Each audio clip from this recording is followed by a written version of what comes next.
secret I only knew. What was it to me, the stories ain't true. It was ingrained every night and then. It's just a story, so I told my head. But when I met you, I just knew all those stories were about to come true. But they were reading to me every night. Oh, hoping one day that I would see that light. Well, I'm the fool for you.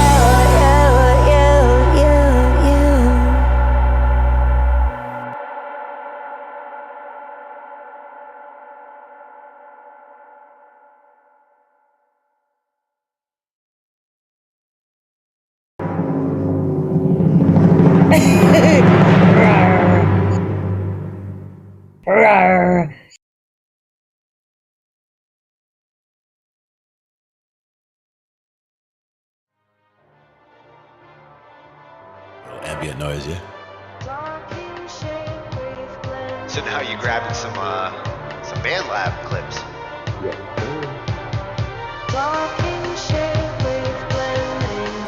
Now for me, that would also be something where I would use like volume automation and like bring that from the bottom, like bring it in and then bring it back out. Kind of. And these are the kinds of sounds you can stretch.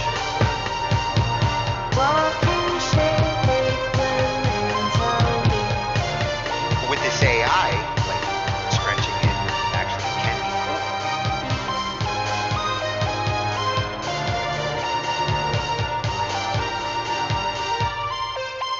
Oh, that was perfect for the interlude too. Ends it right in the I right didn't spot. even notice 40.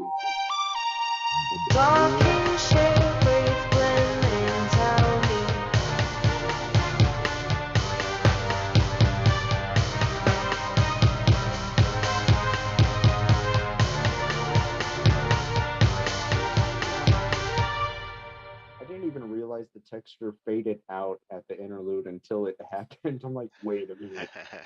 Sometimes you just, it was just meant to be that way.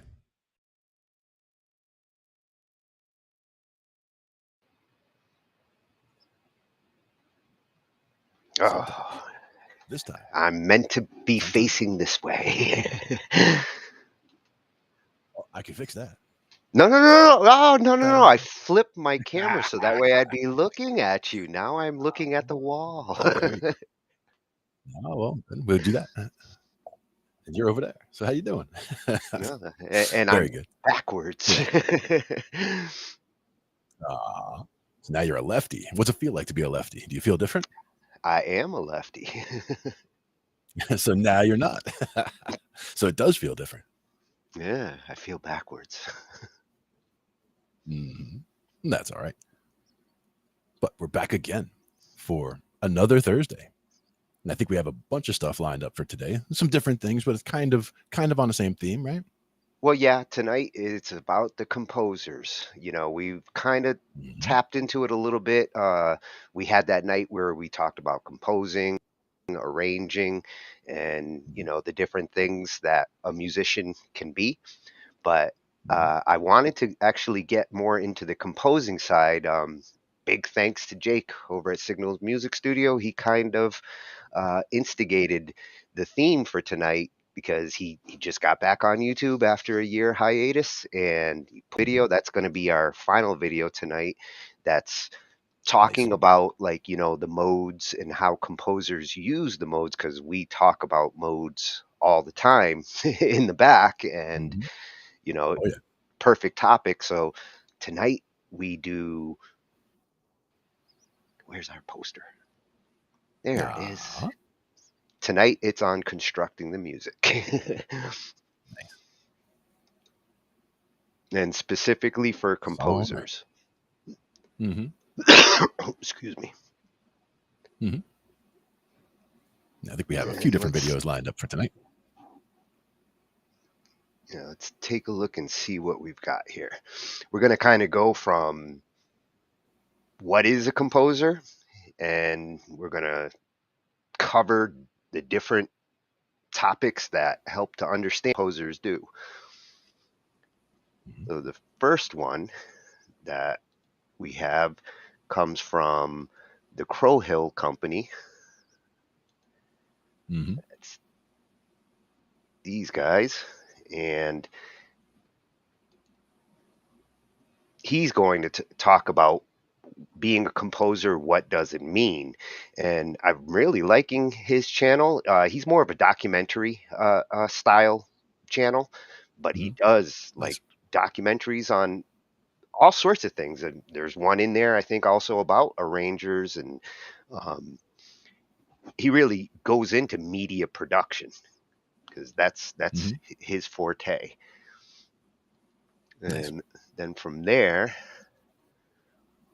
we've got, do you need to know an instrument to compose? Which I Mhm. thought was an interesting question because a lot of people are probably under the assumption that you have to be a performing musician in order to compose. And, he's going to cover that. Like, not all composers are necessarily instrumentalists, that Right. some composers really lay out the notes. Mhm. And I think in a that, lot of it comes down to how they're seeing the music when they're trying to put it together, like how it comes together in their mind. And I know people who don't play an instrument, but they're fantastic vocalists. And that's, something that people ask them, oh, do you play an instrument? And, the voice is an instrument. So it's like, yes, yeah, they're a vocalist. But, even without that, like even if somebody wasn't a vocalist and was an instrumentalist, they could still compose.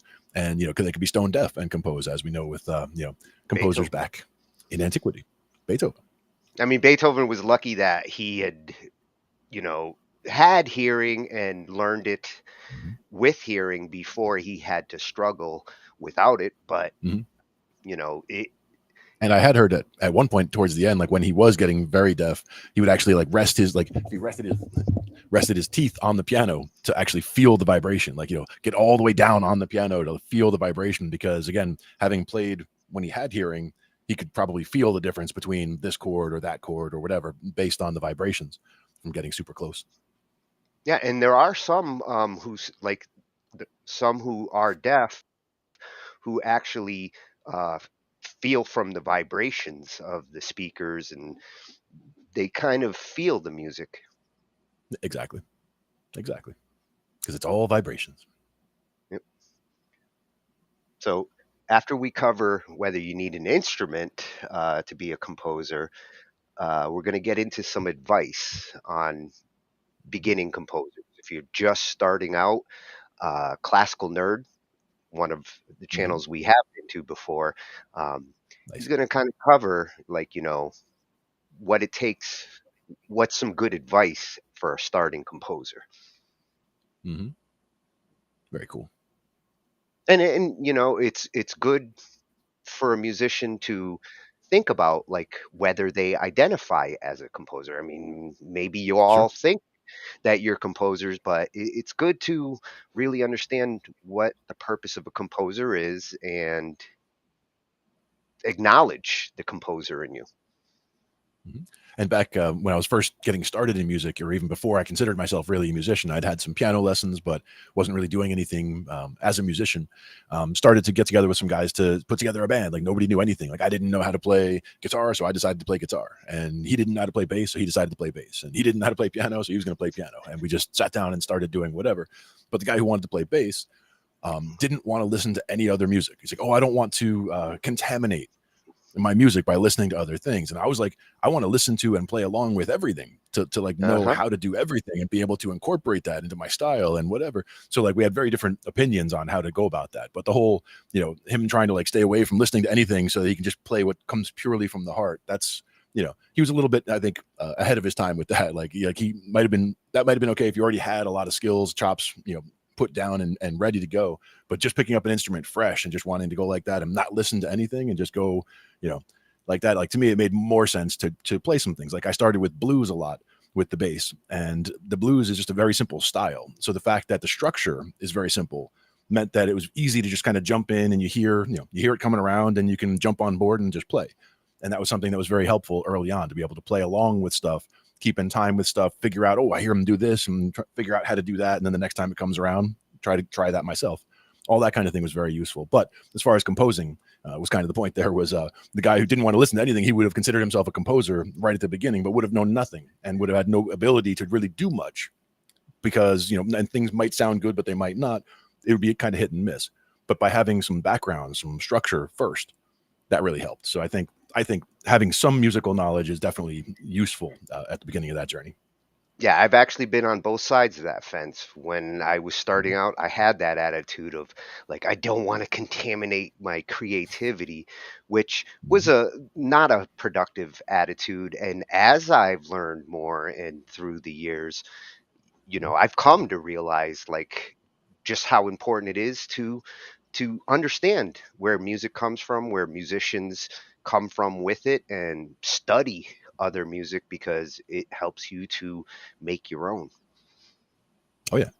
And even just simple things like, what makes something sound funky as an example, like, that's a matter of opinion, something sounds funky to one person, not to another. But I mean, there are certain things like if I just take a little guitar chord, a little chirp minor guitar chord and I hit it just right, it's going to sound funky and there's nothing you can do about that. Oh, and that's funny because you're tapping into one of the topics. I almost was going to go tonight with what makes music sad, but Sure. with Jake coming back to Signals and YouTube like that, I was like, oh, we need to celebrate. I need a topic Oh yeah. to go with this video because I'm real happy Nice. to hear, he was nice enough to let us know that like, he's putting up these videos and it helps to like kind of shape the theme. Very cool. Always a fan. Glad to hear that Jake's back doing videos again. Oh yeah, one of our favorite channels. And this one might be a little controversial for some. I'm sure there are going to be some different opinions. And he actually mentions it, like he knows that he might get some negative feedback for his opinion here, but I have to say I kind of agree with him, and you'll see from his point of perspective that theory and composing, one does not necessarily lead to the other. A composer will likely have strong music theory background, but the music theory in itself does not make the composer. Right. Exactly. And this is a fresh channel, Jameson Nathan Jones. And I really like getting this one in here as a contrast to some of the other, like the advice and the other things that we're going to hear. This is kind of looking at it from a different perspective. And I know that you like his keyboards too. So there's that. Yeah. He had me with the thumbnail. Exactly. They know how to get you. Yeah. And then here's our boy, there he is. the one that inspired me tonight to like cover composing, because like I said, we talk about modes, and it's something that in the last year you've drilled into me. Like I'm more conscientious about, especially with guitarists. I mean, that's where the modal shifts are the strongest. And he's going to demonstrate 7 ways that composers make music using modes. Awesome. Which helps with Signals like, Music Studio. Some of the things we've talked about when it comes to transitioning between parts and opening up your options for where you can go and things like that. That's why we love Signals Music Studio's channel, because he really does help to clear up a lot of these things. Great teacher. And certain things kind of jump out at me after looking at stuff like that and learning more about the modes and all. And certain things like Santana, for example, you're probably talking Dorian in that sound. And then with Jerry Garcia, a lot of times you're in Mixolydian mode. And it's just a matter of like finding that if you're in those positions, or if you're playing in that style, if you're playing in a Dorian mode and heavily emphasizing that, it sounds like a Santana riff. And then if you're heavily emphasizing Mixolydian mode, you're sounding like Jerry Garcia in the stuff that you're doing. In a way, like, there's more to it than that, obviously, but it's one of those things where you can kind of see how slight variations from major and minor can make a big difference in what you're doing, and you start to recognize those differences in sound when you're going through, because there is only a minor difference, a very slight difference. That's a big key to it. The more that you're listening to it, the easier it gets to recognize, the more you can start to appreciate where it can take you. Exactly. And what's up, Uni? What's up, Mad Cracker? We got people joining in over here. Oh, we got Coming in to crackers see us now, just in huh? time. Yeah. Just finishing up the intro and getting ready to start in to video number 1. Yep, we're going to take a look at what being a composer is all about. That's our first one. And this one comes from the Crow Hill Company. He's going to talk about being a composer and what it means. It's a like I said, he's a nice documentary style approach. He's a media composer. He actually has some videos on that, and he's going to be talking here more specifically about music composition and what that entails, what it means. That comes from at the Crow Hill Co. Make music, your music. Crow Hill Company. Nice.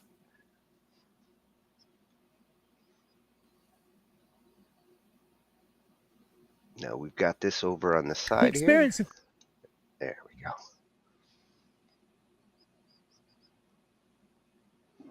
This channel has been nothing short of amazing. Nearly 100,000 subscribers. I thought I'd never get to this.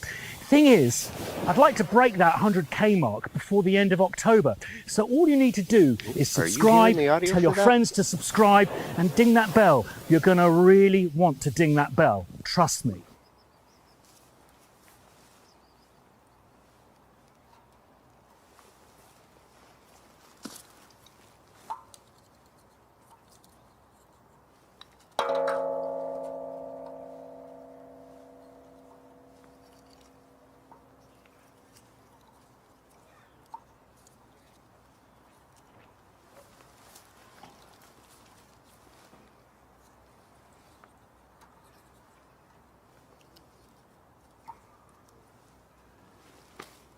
Happy Composers Day. Lauren asked one of the most fiendish questions I've ever been asked, which is to describe what it means to be a composer. To be a composer, what actually is it? Every year I go to the Ivor Novellos, and the reason I love it there so much is because it's a bunch of people who just know what each other does.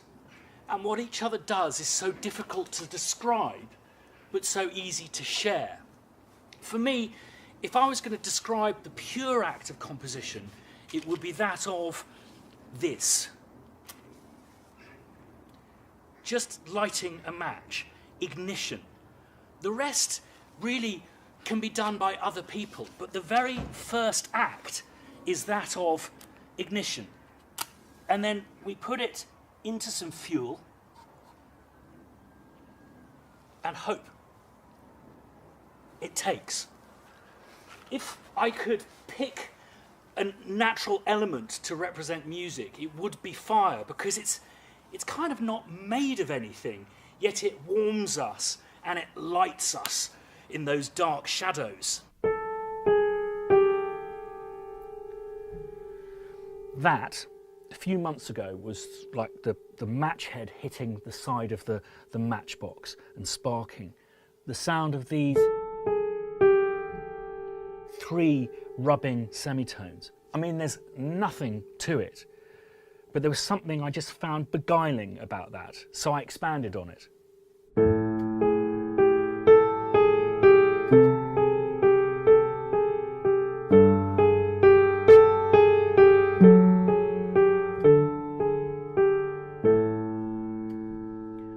Would it take when put into the fire? Well, it did. The director liked how boldly simplistic, stupidly simple it was, and also enjoyed the prospect, which I kind of pitched to him, of what if we did a John Carpenter score but without synths, instead an orchestra? And he liked that idea too. And we threw mandolins, hurdy-gurdies and strings onto that fire turned the top line into the bass line into the top line, part B, part C, angry versions, happy versions, but all from that single spark. Those three notes rubbing together uncomfortably. The legal definition of what is composition is if no one sang or wrote down the melody that you've just sung, or indeed on an instrument, no one has played that piece of music or written it down before you, then you have composed it. That's where composition starts and to a certain degree ends. Being a composer isn't just about composition.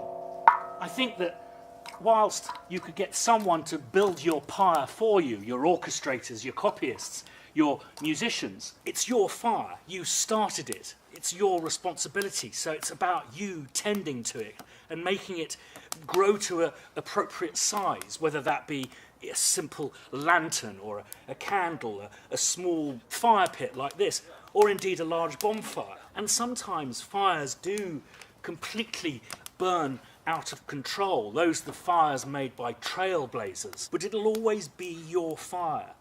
And what's extraordinary about it is even if you're really specific about the way in which you construct the fire, until you've recorded it, it'll always burn differently. But the fire is always you. And for me, composition, being a composer, is doing just this.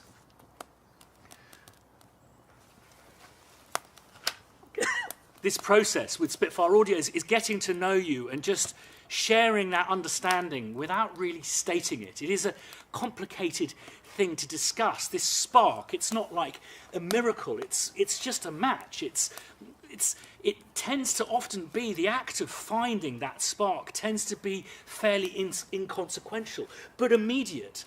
We do toil over these things. We do worry about them, but they're not. When they happen, it is fairly inconsequential. It's not like some kind of shining beam of light as you're touched by some celestial power. It just happens like a match. But for me, the meaning of being a composer and the greatest joy is that it earns me the honour of working with live musicians, taking what I created as a spark, codifying on a piece of paper, and then becoming the furnace. And until we decide upon which take, which comp to use, every time it's performed, that furnace is ever so slightly different. It's a staggering honour to be someone who can work frequently with musicians. And that, for me, is when I understand the true meaning of being a composer. Is it the same for you? And how would you define being a composer? We've got a Twitter thread going on at the moment which is trending on composers, created by Composer Magazine, and we'd really like to hear your definition of what it is being a composer, what it is to you. Thanks for bearing with me for my first fireside chat. I don't know if I'll do another one, certainly not with the wind pointing in this direction. Subscribe, please, as I requested earlier, and ding that bell. It really will be worth your while. And one of those to everyone at Composer Magazine. See you again next time. I think that was okay. I think we'll cut together, get rid of some of the waffle. Okay, fire. That brings whole new Not meaning to impressed. fireside chat. Highland boy with his burning wicker man. Yeah, and the wind is not your friend when it comes to fire like that. The wind it's going to blow at you. Like, move over there, it's going to go that way. Move over there, it's going to go that way. We had one. I like his months comparison. I like his comparison that, you know, Yeah, a composer is that spark. Mm-hmm. Yeah, I like the analogy as well. And the tending of the fire also, like your responsibility to, nurture that, to tend that, and to get it to where it needs to be, whether that's you doing the instrumentation or whether it's you, working with other musicians and getting that together. It all comes together. Ironically, it's your responsibility if you ignited it. Ironically, as I was listening to it, I was throwing another log on the fire. Nice. I was saying, a couple months ago, we had a gig where they had a whole bunch of little fire pits for people to like toast marshmallows and make s'mores and whatever. And I don't know, probably a dozen fire pits, and they're all right in front of the stage. Now the stage is up in a little box up in the thing, but like the wind was blowing right at the stage, so the guys are on stage playing, and there's just smoke pits going at them. I mean, everything that I had stunk. Like the jackets, everything was just done for days. Massive smoke. But I do like the analogy a lot about that. I smell like a fire all through winter. Yeah, yeah. Well, you're throwing logs on the fire all winter also, so I mean, there's a good reason for it. But very cool. I feel like a composer now. Absolutely. And he did mention, like, as a composer, you might have like your orchestrator, your notators, and the other functions that come into like putting a composition together afterwards.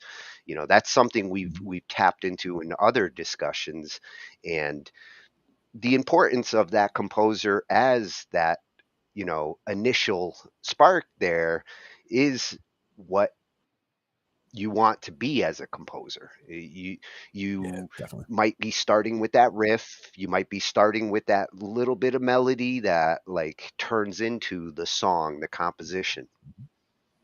Sometimes it's the hook. You get lucky if you start with the hook. Like you got a hook and it feels really good, and then you kind of build a song out around that. Very cool. That is it. That is Crow at Hill the Crow Hill Co. on YouTube. And they've got a website, thecrowhillcompany.com. Very cool. Good insights there about orchestration, composition. Yeah, and if you do like documentary style music discussions, like I said, he goes into a lot of different topics here, some about music and some others. He is a like media composer. Oh, he's got one on giving up. That might make for a good discussion one night. Those musicians that sometimes are ready to just drop it all. Yeah. We might talk about that one night. So I might be back. For me, on a quick one is just my advice to that is usually just to step away for a little bit and see how it feels. Yeah. See before if the you time that throw it gain back all is in the garbage. beneficial another way. Yeah, exactly. And reevaluating what music means to you personally as well. Yeah, that's good to do. Doesn't all have to be about likes and clicks. Yeah, that's good to do on a regular basis. Oh yeah. So now that we've established what a composer is, and if you're wondering, if you are a composer or whether you need to play an instrument to be a composer, this is another one where you might find different opinions on there. I'm sure there's some out there who will insist you have to play an instrument to be able to understand composition. But listen to what Carlos is going to say here, and hopefully you'll realize that playing an instrument is just part of something that can help you with composition, but it's not necessarily a necessity. Yeah, to me, like the importance to me of knowing any instrument, just being able to make music on anything, right? Like even if it's just walking up to a piano and being able to pluck a couple, hit a couple notes on the piano and make something happen. The idea would be to be able to work through ideas. You don't have to be a great piano player to compose using a piano, or a great guitar player to compose using a guitar. It just helps to be able to, if you can even just do basic chords or basic intervals, even can help you get your ear around what you're looking for. And oh, here's a third. Yeah, do that. Okay. And then this, and working through from there. I think it's helpful to be able to work out ideas knowing an instrument, but it's not necessary, as you're saying. Like you can do everything in your head. Much more difficult, I would say. It can definitely help to like flesh them out, but like as I've gotten more into string arrangements, horn arrangements, I mean, I can't play those horns, but I can compose for them now. Like as I've started to learn, how the parts work and where the sound with each other. So like this kind of Mhm. will tap into some of that, where you don't necessarily have to know the instrument that you're composing for. You do need to appreciate the instrument, the sound that it brings to your composition, but it's not a necessity for you to be able to play it. Right. As one example, like a saxophone, for example, there's a lot of breathiness in a lot of the saxophone technique, and that doesn't necessarily come through when you're playing it on a keyboard. But keyboard does have the huge advantage of being like the primary instrument designed to be able to masquerade as any other instrument. So you can play guitar or harmonica or kazoo or whatever using a keyboard very easily without having to learn how to do anything new. Yeah. Whereas, and I know that you can get a guitar to do the same thing, but I'm just saying out of the box, like you can get a really cheap keyboard at the store and have a bunch of sounds built in to be able to make sounds that sound like, without having to relearn those instruments. So, and if someone was going to start and say, oh, I want to learn an instrument, I would recommend keyboard just from the flexibility standpoint of that. If they were going to do it for, and going for to composing. like what we were talking about last week with MIDI and how MIDI plays into, especially with keyboards. I do focus a lot on breath. I use saxes for the melodies in a lot of my, remakes, and I purposely will like add breath or emphasis in certain places to make it sound more like a singer. Same with guitar, a little bit of fret noise or a steel slide, gives it a more natural, sounds more like the instrument that you're trying to duplicate. Absolutely. Makes it sound more natural, like you said. Yep.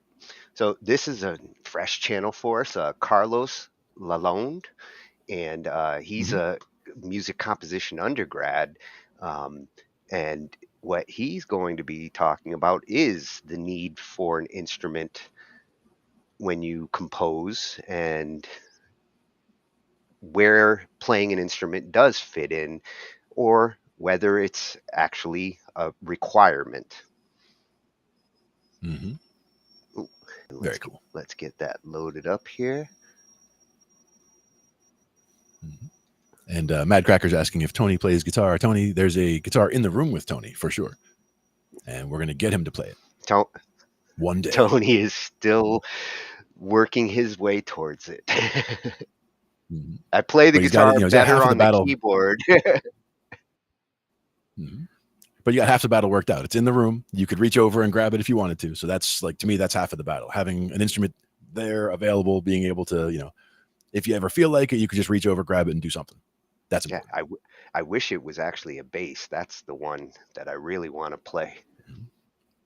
Yep. Just remember, the first 4 strings, the fattest 4 strings, are the same notes as the bass. So if you learn how to play something on that guitar, fattest 4 strings, you can play it on the bass. Yep. Okay, so here we go. Do you need to know an instrument to compose? If you thought that all composers needed to know an instrument to do what they do, then think again. If you want to compose music in the 21st century, then you do not need to know an instrument, but it can come in handy. Hey, welcome back to the channel. If you're new here, I'm Carlos. I'm a composer and music student based in Chicago, and on this channel we explore how to lead more productive lives as composers and musicians. Now, if you're watching this video, chances are you're probably interested in learning how to compose and start composing, and you probably have some insecurities about doing it. Now, whether you've ever composed before, you've never had musical training, or don't even know an instrument, I'm here to show you today that you can start composing with or without knowing an instrument. It doesn't matter what stage you're at either. If you're in high school, or even if you're in your middle ages right now, you can start composing today, and I'm going to show you all about it. Now, traditionally, if I just said composer, you probably would have imagined like Bach, Beethoven, or Mozart writing with a pen and quill at the piano, writing some masterpiece symphony. But today, the game has changed in terms of how composers work.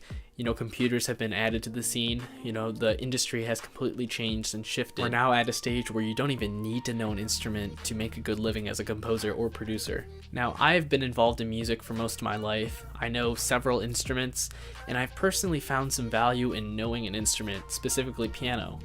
You've definitely heard people say that if you're a composer, you should definitely learn the piano, or if you pursue music in college, they'll eventually teach you how to do so. Now, whether you want to compose concert music for acoustic instruments like me, or you just want to work on a computer and create soundtracks or other sample library based things, then there are countless stories of successful composers and producers who have never learned an instrument. Now, I'm a big band nerd, and John Mackey is one of the biggest names in the band and wind ensemble world, and he's famously known for not knowing an instrument, and he's even an alumni of Juilliard. So one of my biggest tips if you want to start producing, composing, or just learning an instrument is to learn the fundamentals. This can be starting with music theory, which you can learn for free online. You can learn orchestration from books, or you can pick up Behind Bars, which is all about music notation, and learn how to notate sheet music professionally. Or maybe if you're not all about that, you can just download GarageBand or FL Studio and just producing tracks or beats. But there's all sorts of free resources online, and it's one of the best times in history to learn a skill like composing, because everything is freely available for the most part. And in the end, who cares if you know how to play an instrument? If you can just get music out to people and you can make music that sounds good to you and fulfills you, then that's all that matters, and you do not need to know an instrument to do that. I think the biggest theme here is just get started. And now you can do what I did, just download MuseScore 3 from the internet for free and start putting notes down on paper, continually improve over time, and then eventually you'll get to a point where your music sounds really good. You can watch YouTube videos like my own channel or Adam Neely or David Bruce or any of those music YouTubers. And if you just inundate yourself with all these composing things and you start to fill your life with all things composing, then eventually you will become a composing legend. None of these require you to learn an instrument to do it, you just have to start doing it. And I hope that gets you over the mental hurdle that composing has, thinking that you need to know how to play an instrument or you need to know all about music theory. The great thing about today is you can improve these skills for free online. But like I mentioned in the beginning, learning an instrument has been beneficial for me. If you know an instrument like trumpet, for example, you know all about the comfortable ranges of the instrument or the tessitura, you can know the timbre or the sound of the instrument, and all these little quirks like the fingerings on it. And knowing an instrument allows you to take all these factors and to put them in your own compositions to write music that suits the performer best. And if you're in writer's block or just don't know what to write next, it's really helpful to just noodle around on your instrument, and that could be the basis of a new piece. Even if you will never learn an instrument, it's expected that you eventually learn these basic fundamentals of instruments, theory, and all those fun topics. But if you have the desire and the willpower to start learning an instrument, I implore you, it's a great idea, and I think it will improve your compositions.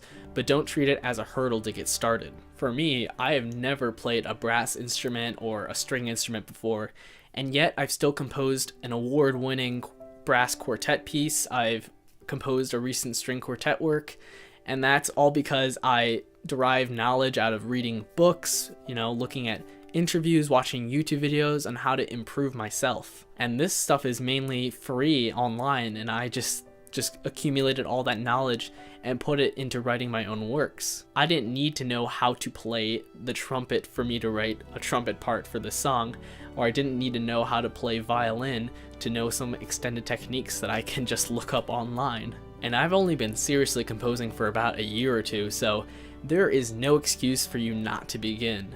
Now, my biggest fear is that you won't get started because you don't supposedly feel ready to begin yet.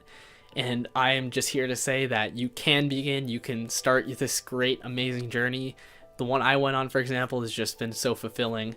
And I really think that if you just get started and just start writing music, it'll be pretty bad at first, but eventually you'll get better if you continually improve and gain more knowledge. So the biggest piece of advice, if you're going to take anything from this video, is to just get started writing music. For the longest time, this has been the main excuse for me not writing music. In fact, until my junior year of high school, I was convinced that I was going to be a computer programmer for most of my life.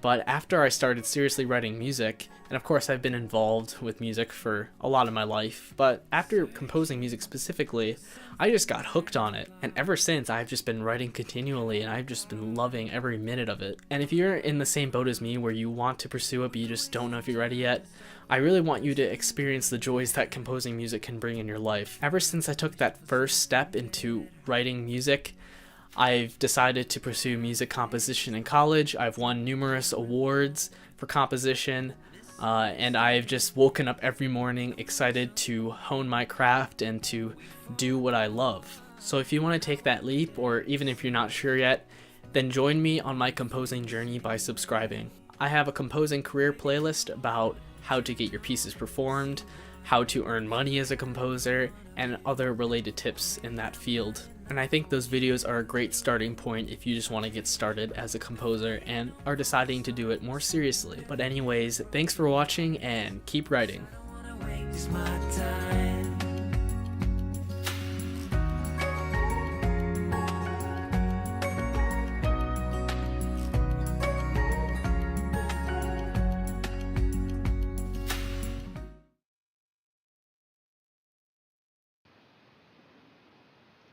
Burped there a little bit at the end, but very inspiring, Mhm. Carlos. Yeah, very cool. Yeah, I'm I glad I liked it. found this channel. He's Mhm. covering the world of And composition. I definitely, mean, he's sharing his experience as, you know, a young budding composer, a student of it. mhm. Yeah, absolutely great. And again, and the noodling aspect is what I wanted to get to, is the fact that that is so important. Like I was saying before, being able to just noodle something out. You don't know exactly what the part should be. You can just start playing around on the guitar while you're watching TV or on the keyboard or whatever. While you're doing something else, and all of a sudden it's like, "Ooh, that sound right there!" Like that one. Oh, that's what I needed in there. So you can just jump right to that. So having something available to be able to just noodle around on, to me, is the importance of having something around, whether you're proficient on it or not. Just don't be afraid to pick it up and try stuff. Well, That's and the he main thing.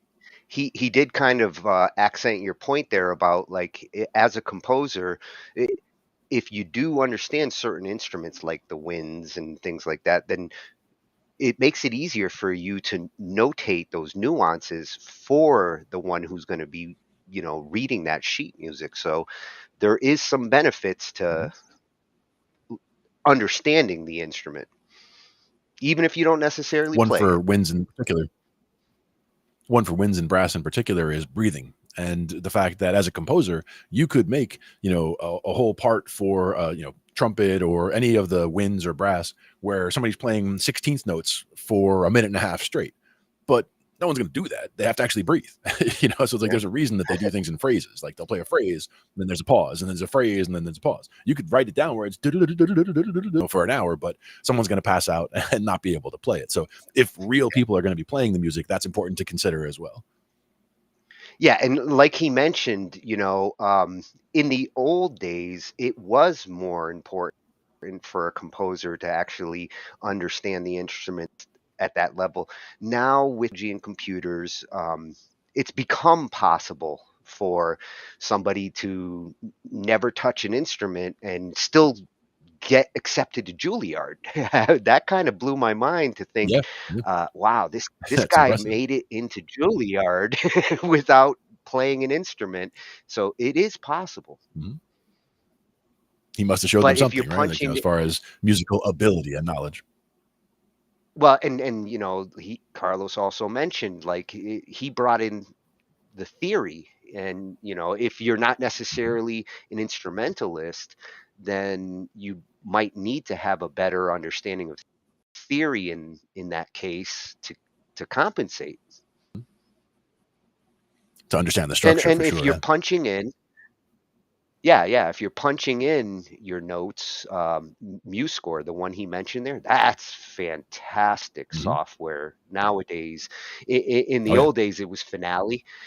Back in the 90s and early 2000s, Finale kind of revolutionized like staff writing on the computer, and Mhm. now MuseScore has kind of taken it to a whole nother level.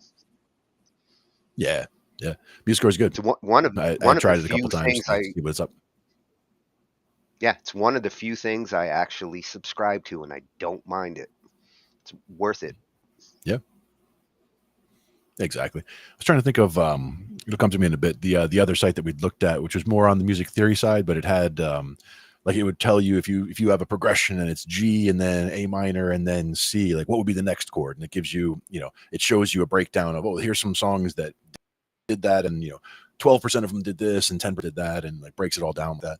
I'll have to think about that again. I know I've heard it before. The name is eluding, but we'll figure it out before the end. Yeah, one of those data sites we were looking Another at good for last putting stuff year, together. Data is Beautiful, I think was the name of it, but it actually got into like the percentages of songs that do things one way and others in different genres. So it doesn't Mhm. hurt when you're like dabbling into some of that to know like what tends to work in that music genre. And that is the one, Rolo. Hook. Thank you. Hookery is the one I Oh, was hook talking about. theory. Yeah.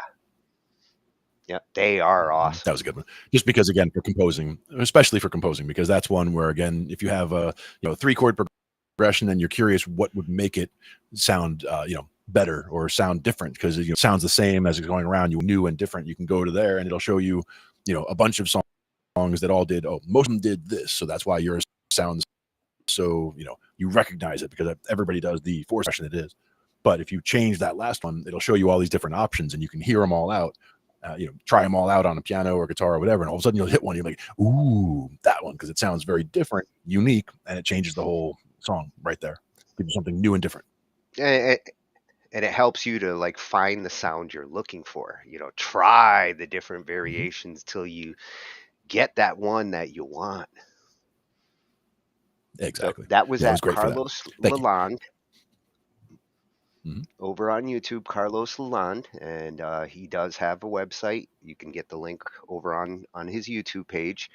And now we're going to go to the Classical Nerd. This is another channel that like Nice. we hit a couple times last year and love it. When Mhm. I'm doing topics like this and I find these channels that we really do love to visit, they have the kinds of topics that help us so much with our themes. And for this one, this is the general advice if you're just starting out as a composer, or you're just accepting that you're a composer and acknowledging that that's something you want to do. He's going to give some general advice for a beginning composer, and it's coming from the Classical Nerd, so it's going to be good advice. Mm-hmm. Nice. And I do Classical believe Nerd, that like the name. is at Classical Nerd over on YouTube. And let's get him We got loaded him up over here. there. Not sure about that theory, Matt Cracker, but we'll figure it out.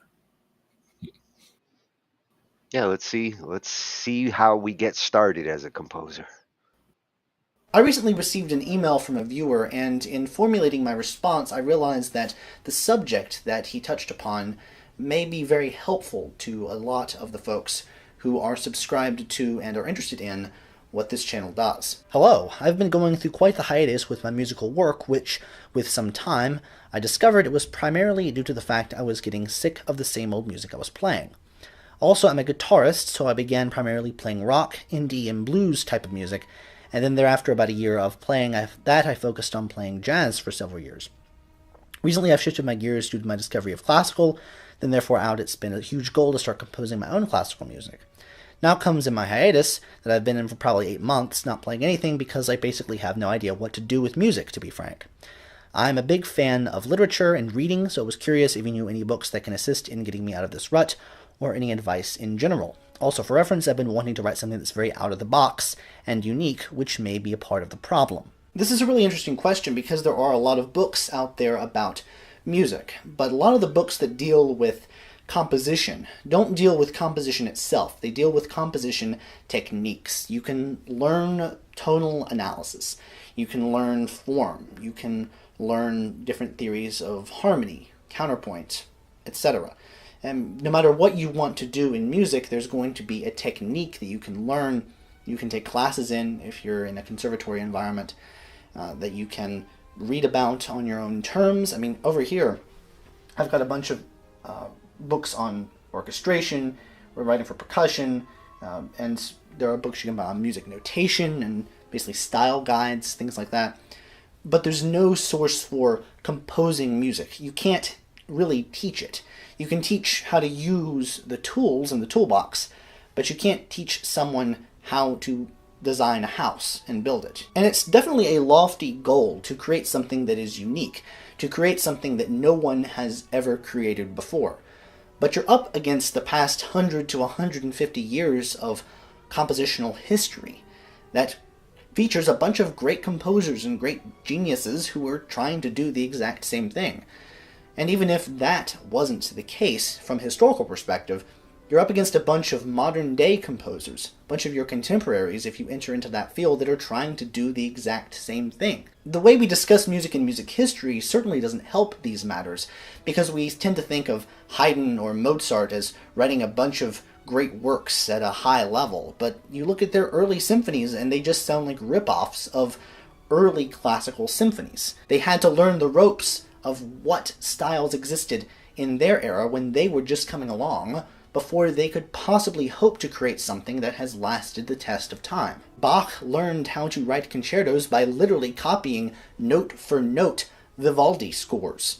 I mean, he didn't even try to create something new. He just copied down what he saw. Eventually he started transcribing those, and then that taught him a lot about how to write in the Italian style of his era. There's nothing wrong with being derivative if you're just learning the ropes. I mean, my early pieces are bad. The term out of the box is lofty, but it's also vague, and if it's vague, it's going to be unhelpful. It's one thing to say you want to travel, but it's another one to actually look at a map and figure out what places interest you to go. What tools do you want in your toolbox to get to where you want to go? Instead of having one monolithic era like the Romantic era was, where composers were more or less similar in their approaches to form and harmony and using the techniques of their era, the 20th century and now the 21st century has become nothing but individuals. Everyone is out for themselves, and the composers that we know of and are famous are the ones that have created unique sound worlds for themselves. I don't think it's wise to necessarily have writing something totally unique and original as your end goal. Chances are almost 100% that there are pieces out there that have already gone down the trail that you're trying to blaze. There's nothing wrong with following that trail and trying to blaze forward from the end of wherever they got. And as a composer, I definitely feel the urge to be unique and creative, especially nowadays. Like, what does art mean? How does a 21st century composer go about making their music? What I've learned about myself and my own compositions is that my approach is very interdisciplinary. I might take 3 or 4 things from different fields and different pathways from the past 100 years or so and try to synthesize them into something that's new. Find different things from totally different realms that you enjoy doing and try to smash them together. See what results from the intersection of, say, neo-romanticism and serialism. See what results from interest in microtonality and an interest in, I don't know, post-punk core. Having been in a non-classical field for a while, having experienced jazz guitar, for instance, in the case of this particular emailer, if you have that experience, you're going to bring a unique harmonic sensibility to your music from the get-go. Because my experience in music, my upbringing in music was much more classical. I started on the piano. I have a much more classically informed and more historically informed sense of what classical music is. But the history of the past 100 years has been a breaking down of form. It's been a breaking down of barriers, and it's been a breaking down of genre. So if you have an experience of playing music in a totally distinct style that has its own forms and traditions and harmonic sensibilities that are separate from the classical tradition, there's no reason that you have to abandon the one to start playing and writing music in the other. If you have an experience, you need to draw on the experience that you have. In a much larger sense, what do you mean by classical music? It's a huge field, and it's so big that it's uninternalizable. If I ever write a pop song, I'm not going to abandon everything that I've learned about the classical tradition.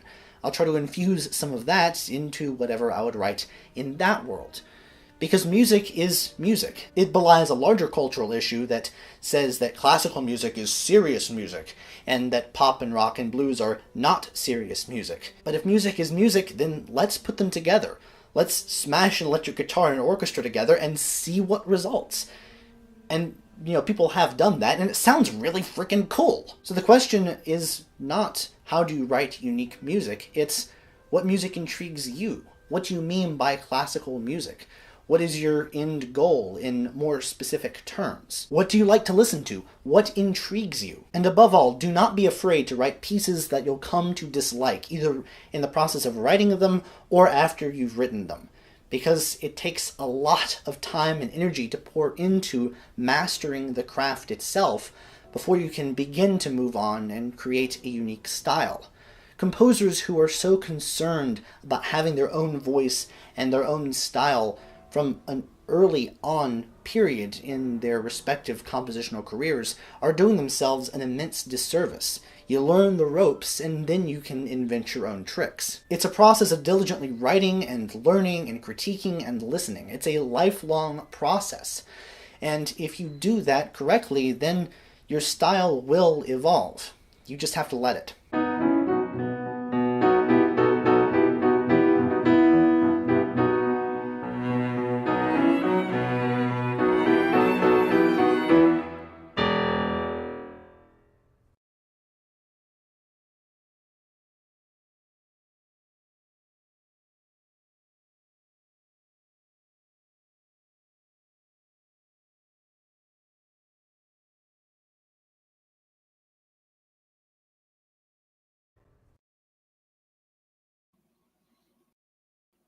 Let your stuff.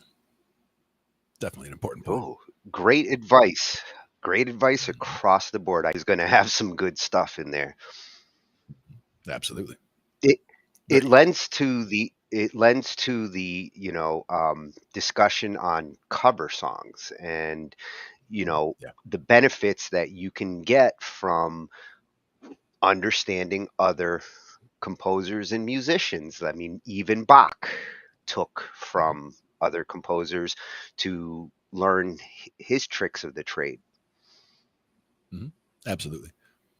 And I mean, for me, learning of a whole bunch of cover songs was important for a lot of different reasons, like understanding how things are together. Most of it's rock that I do, but other styles as well. But for the most part, it's all rock. When we're doing open jams or we're getting ready to go do gigs and all that kind of stuff. But the idea is that, like even last night at an open jam, one of the drummers in the crowd, a friend of mine, came up and asked me, he's like, do you know what songs you guys are doing when you go up there? I'm like, no, I mean, we have no idea. Like, we haven't talked about it ahead of time. I usually try to get one song out of them. I try to get them to tell me the first song, because if we know the first song, then we can go up there and at least I have an idea like what we're starting with. And, I can, while I'm tuning up, I can like double check that I know the opening notes, the opening riff, whatever. But a lot of times we'll go up there and we don't know until we're actually on stage what we're playing. And he's like, doesn't that bother you? And I'm like, not really. I mean, I've worked with a couple of different bands over the years where some of them, everything was very scripted out. We had set lists. We knew exactly what we're doing. We had homework for next week. We know exactly what's going on. And then we had others where it's, again, we show up and somebody just literally starts playing a song and we just all jump in and we could be halfway through the song and I still don't know what song we're playing. And then, someone's like, it doesn't quite feel right or whatever. And then all of a sudden I realize what song it is. I'm like, oh, so the bass part should be going like this. And, then I change what I'm doing. And all of a sudden it sounds like the song it's supposed to sound like. But to me, the whole part was knowing a lot of songs is important. A lot of cover songs to kind of build up your vocabulary of things. Because there'd be certain moves that you'll hear. Oh, I recognize that from Smoke on the Water, or I recognize that move from, Led Zeppelin song, or I recognize that move from a Stone song, or whatever. You'll pick things out that you've played before, And so when you hear it coming in the song, because I know how the song goes, like they called while we were playing yesterday, the guitar player called White Room. He's like, White Room? And I'm like, sure. And like as I'm saying sure, I'm like thinking to myself, I'm like, okay, I'm thinking about how it starts and how it goes in my head. Like I've never played it before, as far as I know. I mean, I'm sure we have, but I don't remember specifically playing it. I know we haven't talked about it any time recently, but I just kind of hear how it goes in my head, and I just kind of jump on board. I find the note that he's playing, and I jump on board, and I know, does it sound like he's going down a whole step, or does it sound like he's going down a third, or does it sound like he's going down a fifth? Like I can hear those kind of jumps or moves and try to base it on that. And once we go around once, twice, all of a sudden it's like, oh yeah, that song, and all of a sudden it's Old Hat, and it feels fine because we've done it a number of times before. The playing of progressions like that. So to me, the learning of cover songs is really important, just to build the vocabulary and build up your chops, essentially. Do Yeah, that stuff. you get enough of them under your belt, you pretty much will cover the gamut, especially in like certain genres like rock. I mean, you know a couple hundred rock songs, you pretty much know every possible riff and combination that you might need to do.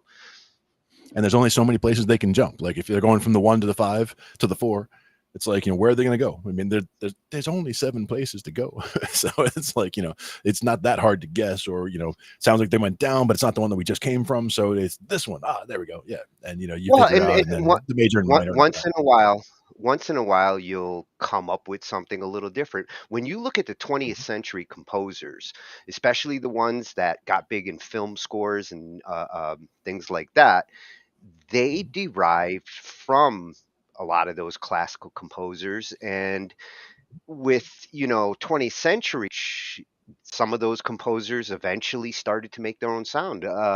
Stravinsky Mhm. definitely Mhm. helped to influence a lot of the modern composers to do things out of the box, and sometimes make things that clashed Yeah. or weren't done in traditional classical music. But that's part of the evolution of music, is every generation of composers feeds off of the ones from before, but still yet finds a way to come up with something fresh and new. Yeah. And I really like the way that he presented it with the path, like, following them down that path, seeing what they did, and then extending from there, like getting down to as far down that path as they went, and exploring what options there are from there, because you can continue. Doesn't mean that you have to, if everybody does a 1-6-2-5 progression or whatever, you can still do that, but then see where it leads you. Maybe nobody jumps to a bridge that then goes to, whatever, like, you pick a chord and you go there. So it's just a matter of doing something different, but understanding what's been done before helps you with that whole process, I think. And that's why I'm glad he mentioned like other genres, and not to get Mhm. into this assumption that like, composers are all classical in mentality. Clearly Mhm. he started with classical, but um, getting familiar with other styles of music is how you break out of a box. Because if you Yeah, only exactly. wrote classical compositions, you'd actually be limiting yourself in a lot of cases. Yeah, and it could be that you had to have a lot of fun writing a funk song, or or whatever, a reggae song. Just picking a genre that you've never really experienced or done much with. Dive in and see what gets you that sound, what gets you a reggae sound, what gets you a funky sound, and just figuring out a couple of those elements can really all of a sudden expand your sound, and you might find that you have a ton of fun doing that. Who Yeah, knows? and coming from a classical nerd, that's some good advice to, Mhm. you know, diversify yourself musically. Exactly. So you'll find him Good stuff. at Classical Nerd over on YouTube. Great channel. We will Mhm. constantly go back because I'm a classical geek myself. So Oh yeah, like absolutely. this channel was And I'm a made nerd for of all me. sorts. I have a whole bin full of classical that we'll get to one of these days. I have probably hundreds of books of classical music, sheet music from my dad that I have all up here, and we'll break it out one day and we'll see. I mean, I'm sure most of it is things like Chopin and Liszt and all that kind of stuff. I mean, there's just tons and tons of stuff. Rachmaninoff, I mean Brahms, Well, everything you could imagine. I have been wanting to cook up a classical night for months now, Mhm. so 2024, it's a year for Ah. classical night. All right, we'll make that happen for sure. So And we'll be now back for classical nerd on that. we're going to go into something that's a little more controversial in opinion, but I like you to hear out, his argument here and see what you feel after you hear his opinion on whether you actually need theory to be a composer, or whether theory leads to being a composer and vice versa.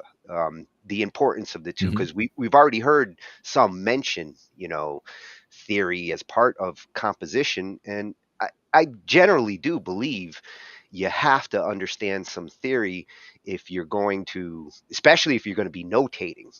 Like our second video mentioned, if you are like the non-instrumentalist and you're really plotting out the notes on paper, theory is important. But how I would important it say is, different genres also. yeah, Different genres depend as well. Like if you're doing classical or you're doing jazz, you better know some theory yeah. because it's not going to sound like classical or jazz if you're not, if you don't know what you're doing and you're just playing, C, C, G, G, C. So you're just doing something super simple as, okay, that's rock. That's fine. Nothing against that. I do that all the time. But if you're going to do something that's classical or you're going to do something that's jazz, there should be, some serious theory going on in there. Yeah, the more advanced the genre is, I think the more necessary the understanding of theory becomes. Exactly. So we've got a fresh. And again, you can do something like a funk in E, and that's one chord. There's nothing fancy going on there. But you're doing jazz. You're going through 13 changes in the first 8 bars. You're like, okay, we got to know something about something here. Now we've got a good bounce here because like every other video has been a freshie channel. So like we did find some cool new channels this week, and this is another one at Jameson Nathan Jones. He's a pianist, synth guy, and tape right there. Have been known to eat breakfast food at any time of the day. My kind of guy. My kind of guy. I love breakfast anytime in my book. Definitely.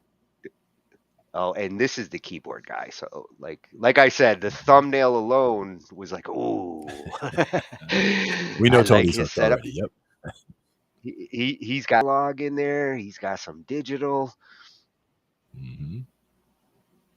Jameson Nathan Jones. He's going to talk about music theory won't make you a composer. The assumption that it does is something that some of us might have thought.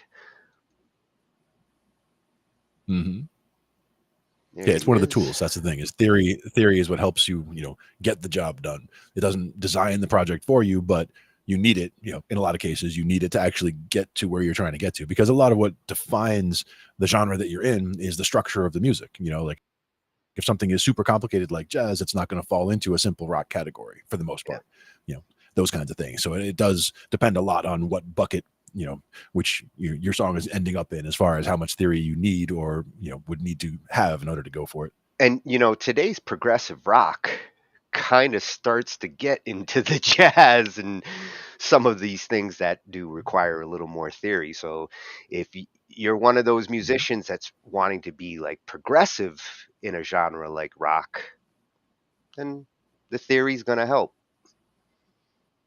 Yeah, for sure. So let's see what he says about theory versus composition. All right. In my last video about composition and arrangement, I made the maybe controversial statement that composition and music theory not the same thing. The reason I say this is because I see a lot of videos that seem to conflate the two things and use them almost interchangeably. But in my experience, they are two completely different skill sets. Now, before all of the theory professors start typing furiously below, that's not to say that music theory is useless or doesn't serve an important purpose. It's an analytical process, and analyzing music can be very valuable in seeing how music was put together. But in my experience in the academic world, which is where I came from, it always seemed like there was too much of an infatuation or too much emphasis placed on arbitrarily naming everything or putting a label on it, or determining how something functioned just for the sake of it. As I once heard a composer say, theorists are kind of like the forensics of the music department. They need a corpse to analyze. Okay, go ahead and type away, theorist. In all seriousness, theory is a helpful thing to know. It's the grammar of music, but just like diagramming sentences is not the same thing as writing a narrative story, music theory is not the same thing as composition. So who am I to make such a bold claim about music theory when every other video you see on YouTube is busy teaching you the circle of fifths? Well, I have a long relationship with music theory, going all the way back to the age of 8 when I started taking piano lessons. And if you've ever taken piano lessons yourself, you probably know that you have to learn a lot of theory. In fact, my very wise mother knew this and encouraged me to study piano instead of guitar early on because she knew that the way the keyboard is laid out is incredibly helpful in visualizing theory concepts. And that actually proved to be a bigger benefit to me than she ever probably realized as I decided to become a composer later on. But maybe that's another topic for another video in which I can anger all the guitarists who are watching. Go ahead and type away, guitarist. Should be quite the comments section. From there, I decided I had not had enough yet and decided to major in piano performance in college. And it turned out that involved even more music theory. This time, entire classes that lasted entire semesters were dedicated to a specific theory topic like form and analysis, counterpoint, 18th century harmony, 19th century harmony, 20th century, you get the idea. And somehow, in spite of all of that theory knowledge that I had amassed over all of those years and decades, I still had no idea where to start when I sat down and actually tried to put pen to staff paper. Like, none. Total paralysis. This really didn't change for me until I started studying composition lessons with an actual real-life composer, Italian-American composer Luigi Zanninelli. And Mr. Z was legit, as the kids say. Do kids say that? Having studied with Scalero in Italy and Menotti at the Curtis Institute. And his approach to music was totally different than anything that I had experienced thus far. I don't think he really cares about synthesizers though, so he's probably not watching this channel. He was the first person to ever tell me that composition was an empirical process. Trial and error. Too many R's for my southern accent. And that seems like a simple concept, but it turned out it was something I really needed to hear because I was starting to think that I was just a moron who was not blessed with the ability to receive inspiration from the heavens that would drift down on a cloud of inspiration.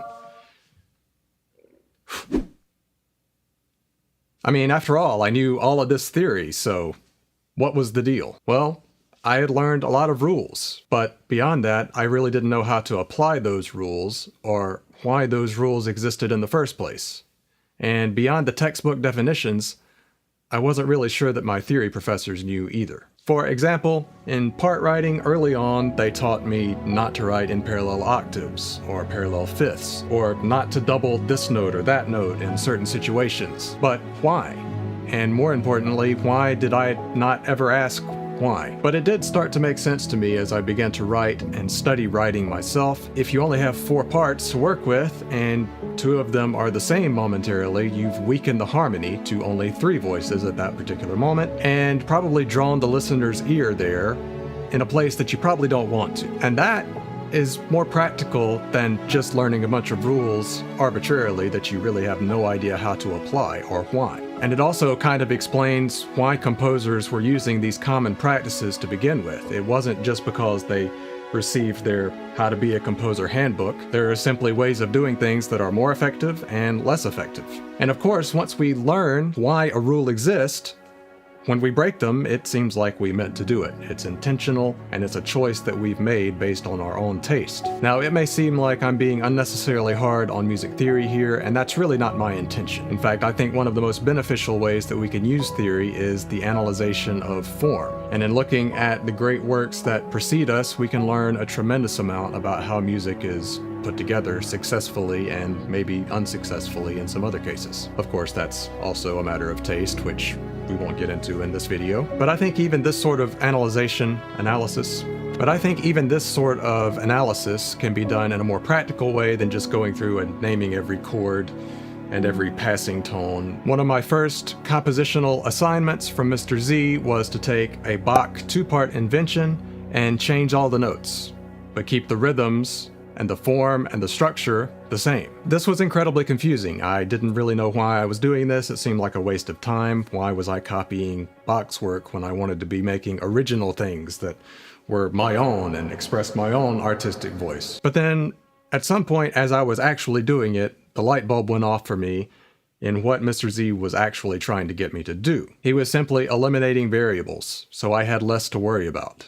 And he was at the same time teaching me how one of the great masters of all time put a simple piece together by forcing me to adhere to all of the rhythms and the structure that Bach had already put in place. So I could practice coming up with my own lines and melodic ideas and phrases while not having to worry about any of the other decisions that we would normally have to make, and simultaneously learning how the great master himself had put everything together. It was kind of a brilliant and invaluable lesson, and it's something that you can do too, and it doesn't have to be with a Bach two-part invention. Just listen to a piece or a song or a track or whatever that you feel is perfectly structured and perfectly paced. Jot down an A when you hear the first theme or the first section, something you can identify as a musical idea. Then a B when you hear the next, that sounds like it's contrasting but still somehow related to the overall piece. Then an A again if the A section comes back. Continue to do that until you have a rough roadmap of the overall form of that piece. Now, take that structure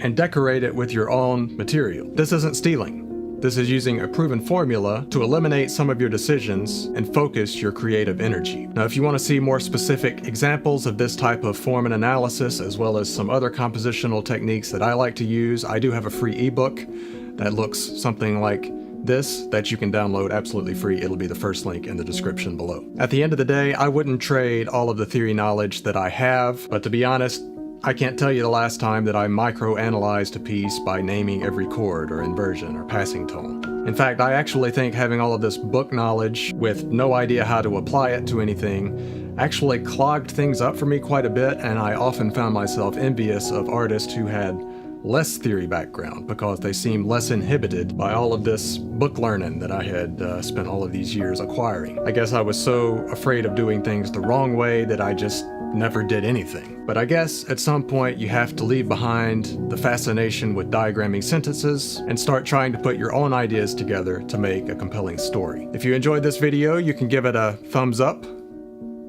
If you want to see more videos about these kinds of topics, leave me a comment down below. And if you want to learn more about this kind of thing that I would like to continue talking about, you can subscribe to this channel. Bye.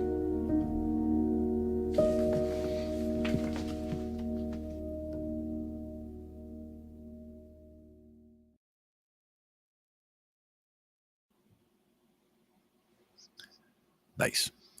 Oh, Cracker, you can give him 2 thumbs. Two of them. And they both got thumbnails? Maybe.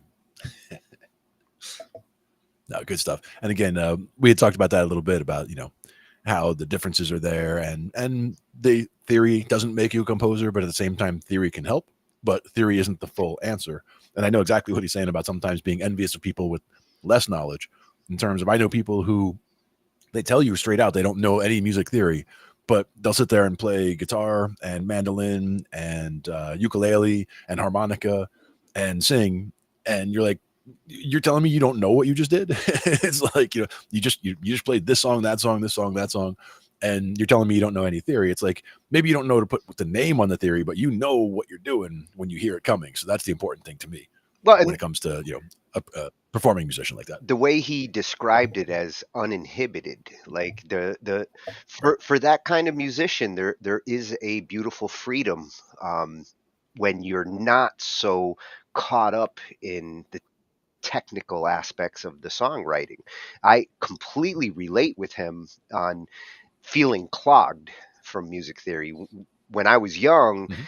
I spent like a decade, through high school and afterwards, really diving into music theory. And then I started to try to really songwrite, and none of that theory was applying for me. It wasn't sticking. And I spent the next decade kind of deprogramming myself just to be able to feel out what I was trying to play. Mhm. So you Now don't with want to theory, let same thing you're you saying don't with you don't want it to get in your way. Is I think right. his main point there. Yep. And that's the thing is, the theory is there, but it doesn't, you don't want it to be a barrier, but you want to utilize it properly, but there's not always an instruction manual either. And it's very easy to just sit down and not know what to do. And, I've seen a number of good, things on how to get started on something. BandLab had the song starter for a while. That was that's one way to get started, is some way to just get something happening, go from there. For me, it's a lot of times just looking at a progression, whether it's a 1-4-5 or a 1-6-2-5, or just trying something. And that's something that we do a lot with Bill and Ange when we do the open, when we do just studio sessions on a Wednesday morning, for example. We'll just go do our thing, and whether it's somebody just starting into something and everybody jumping on board, or whether somebody calls out and says, okay, let's do it in let's do G, and let's do a 1-4-5 in G, just to make it simple and just jump right into it. And we make it something unique and different by changing how we handle the 1, the 4, and the 5, even though it's something that everybody's done a million times, because that's a very common progression. We just jump into it and see, and then she'll throw random words on top, or make up words on the fly, like I should say. And we'll just sit there and pull something together, and we get recordings of it, not for it to be like a finalized song like it is, but to have a nugget of something that we can come back to and remind ourselves of it and use that as a section in a song. Like, okay, that's a verse. And then, there's going to be a contrasting chorus over here that we're going to have. And then, a bridge is going to be like this. We can work on those things later, but this is like a phase 1. Just try to, get something, throw something together that feels like a good groove, and then put something to it. And that goes to what he was saying about, like, you might have a part that's your A, and now you've got a I like that, yeah. contrasting part that's your B, and now you get into arranging, which complements composing. And To it's me, shorthand. It makes it easier to talk arranging, about it all. yeah, to me, arranging is just song composing. Like your part compose at that point. Now that you've got some parts to work with. Yeah. Like if a song is A, B, A, C, like once we figured out, okay, we played a B part, we did the A part again, knew it was a C part. Once we've got that done, there's nothing new coming into the equation from there. So we know that we've got the A, the B, the A, and the C. And once we get that going, we could go around with that for hours, just having a quick conversation at the beginning and saying, okay, we're going to do, it's going to be an A, B, A, C. And, the first part's like this, second part's like that, third part's like this. But a lot to remember, gets a little more complicated if you're going to throw it together like that. But that shorthand does help for me, at least, for understanding. I can compartmentalize and just be like, okay, this is this part, and I can do whatever I want within this part, but I understand the structure. I know we're going to go from this chord to that chord to this chord to that chord. Now we're going to go to the other part. And now I'm going to do this other thing to make this other part sound different. Play more percussive notes, play longer notes, whatever. There's different ways to make a different section feel like a different section. That's another part of, composing or, variation. Writing music, where you're just trying to variation, making something where it doesn't sound like you're just doing the same thing. And okay, we're going to shift to here like everybody else did. It's like, okay, we're going to shift to here, but now we're going to change it and make it more intense or less intense or building or whatever. Yeah, I think the part that really got me thinking when he started talking about the rules and like, asking yourself, why does this rule exist? Because when it comes to musical rules, I mean, some of those rules were made to be broken. And the theory side helps you to understand the rules that have kind of been put out there.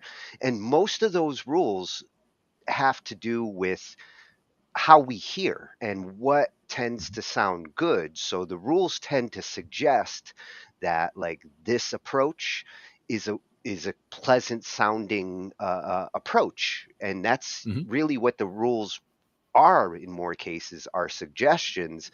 They're not those rigid kind of rules where they can't be broken. I mean, any musical rule can be broken, but whether you're going to write something that's going to be accepted, that like the listener is going to be like, oh yes, I like that.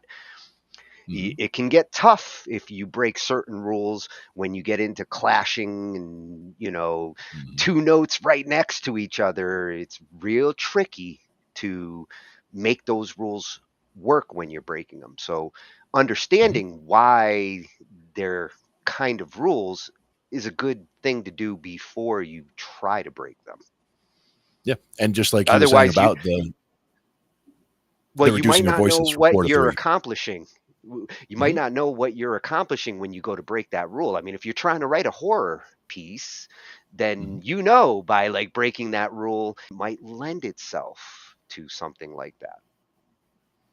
Oh yeah, and for horror, that's one where you're going to use intervals that you're not going to normally use a lot. Like you want some sounds where you've got notes right next to each other that rub against each other like that, and they get that clashing sound, because that is a horror thing. Same thing with tritones. You know, it's another sound that you'll get in you know, like a horror environment that you wouldn't see much elsewhere, because it is, you know, an annoying sound, a clashing sound, a sound, you know, of alert.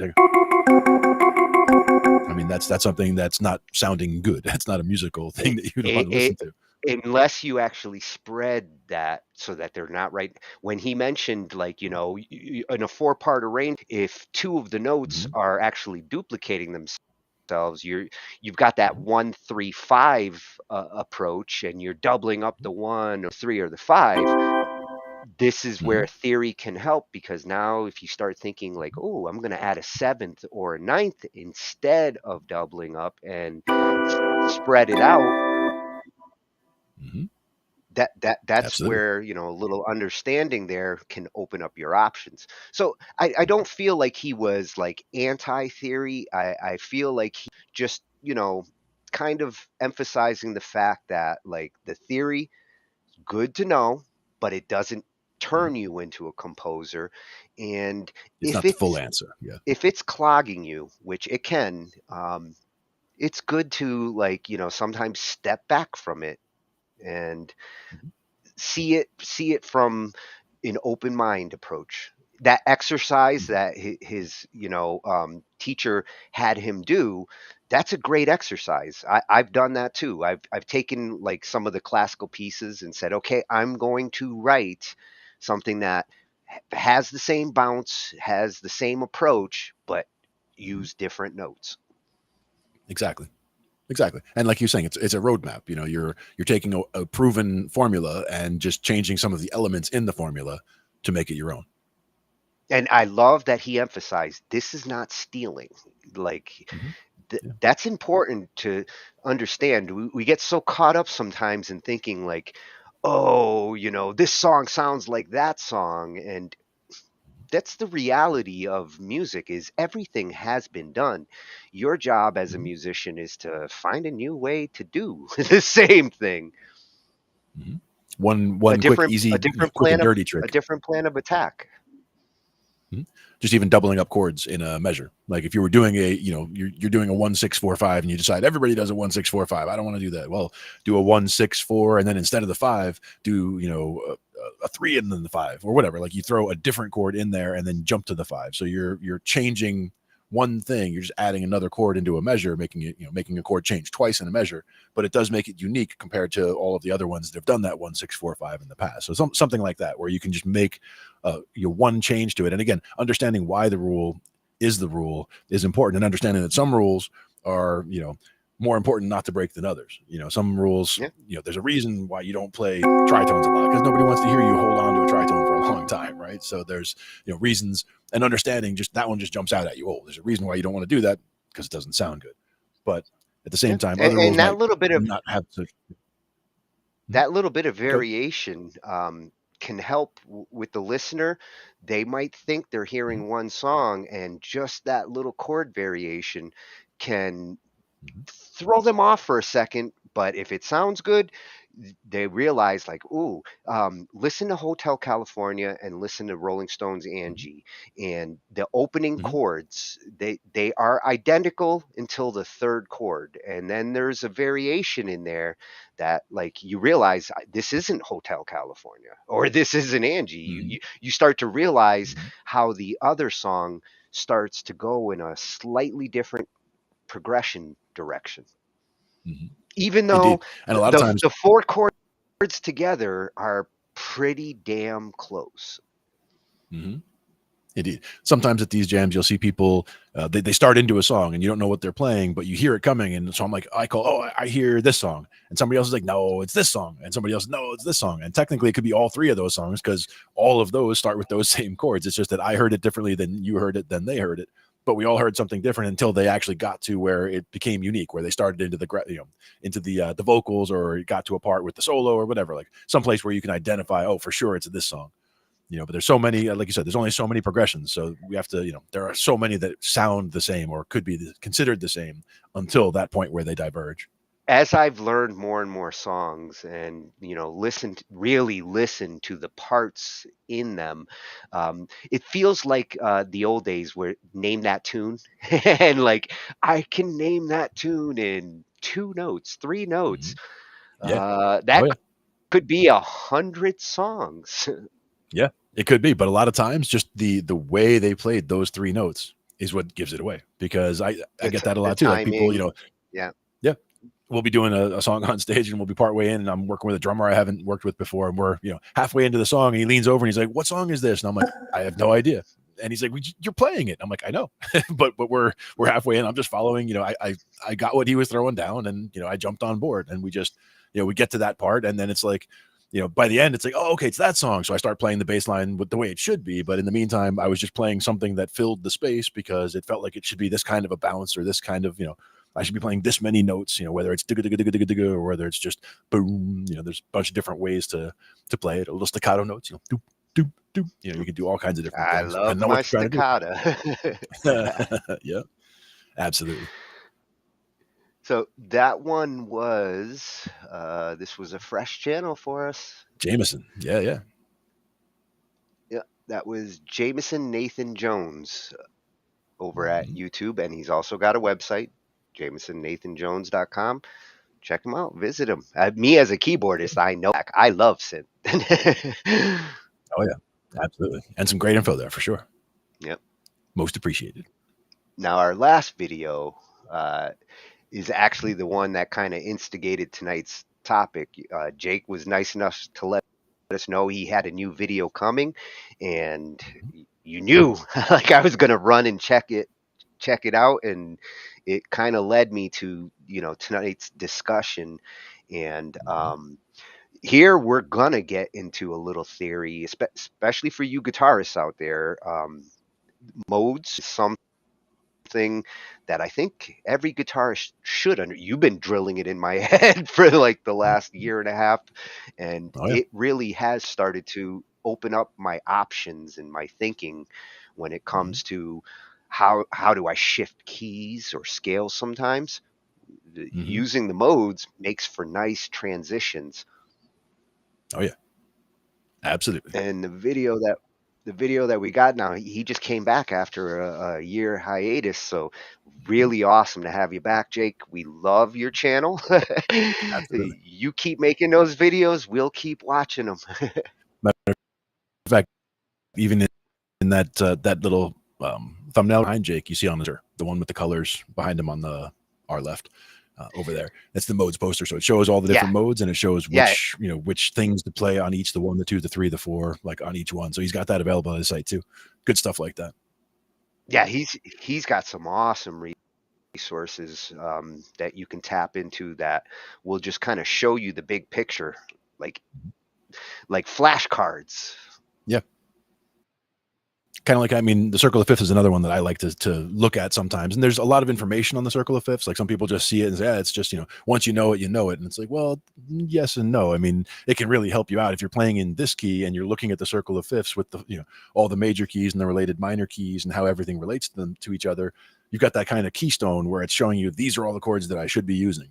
And if you want to borrow from elsewhere, you can. But if you just start with those, you have a whole, that's your palette to work with, and you can just start getting, in the key of C major, using all the white notes. So just like that's your palette that you're working with, and you just pick from those, and you can make tons of songs with just that without having to borrow or augment or change any of those chords. But you can also go down that rabbit hole and start looking at, well, instead of a C, what about a C7 or a C9, like you were saying, or a third. It depends on what you're trying to make happen. And sometimes it's better to just go by feel. It's like, oh, it feels like it should be this note or that note. Yeah. But it's good to know the theory to back all that up. Yeah, and being able to see it visually like that really does help me quickly to see my options. Yeah. Exactly. And while you're noodling, like you could be playing along with a jam track or whatever, and you see other things that you could play, oh, while I'm doing this, I could play this chord and it doesn't clash because it's using 2 of the same 3 notes. So it does sound like it reinforces, but it sounds a little different, that kind of thing. Very cool. And we're glad to see Jake back for sure.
The musical modes.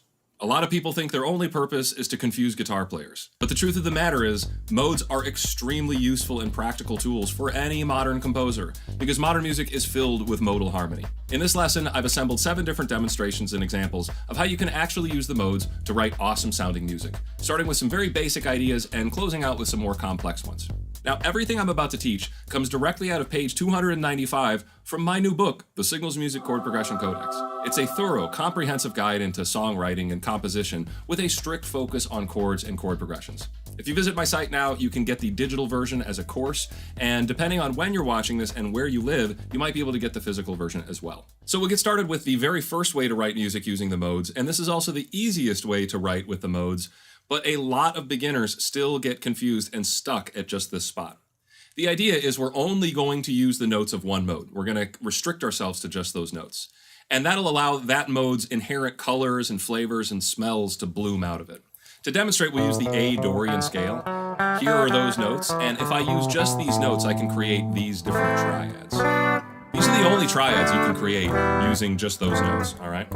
So technically speaking, if I'm using just those notes and those chords, I'll be in A Dorian, right? But ask yourself, does this really sound Dorian to you? You know, we're told that Dorian is smoky and wistful and stuff like that, but this doesn't really sound that way to me.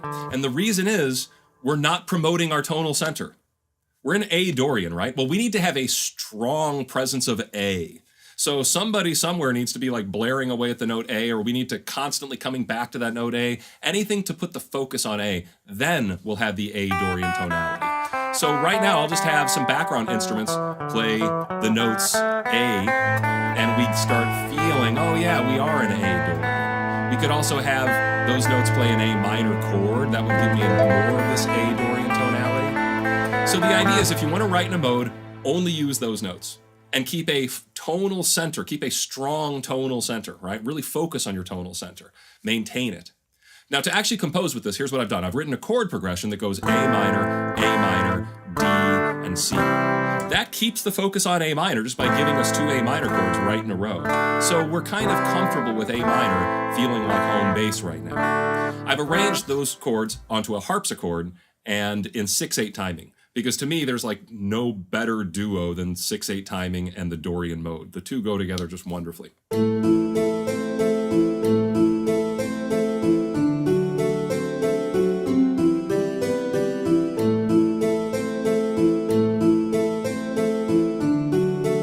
Now I wanted to add another layer to that, so I just picked 2 notes from every chord and I just layered them in there on strings. There wasn't any rhyme or reason, I just played around with what I liked the best, and here was the other layer.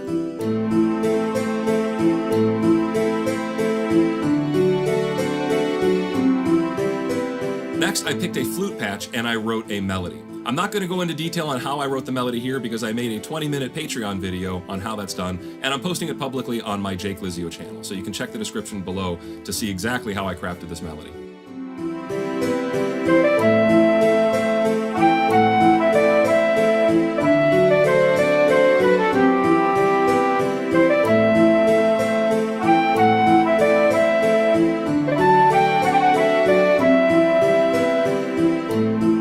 As a cherry on top, I decided to harmonize this using the exact same principles and strategies I taught in my last video on harmony.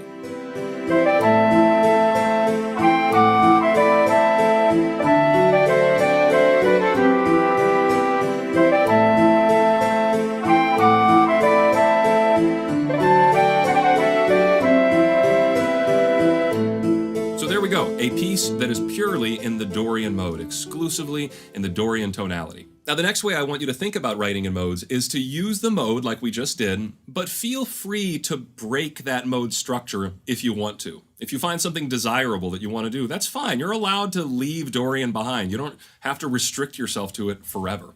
For example, A Dorian starts off on this A minor chord, right? This is the tonal center of A Dorian. But A Dorian naturally has a G note in it. It normally has a flat 7.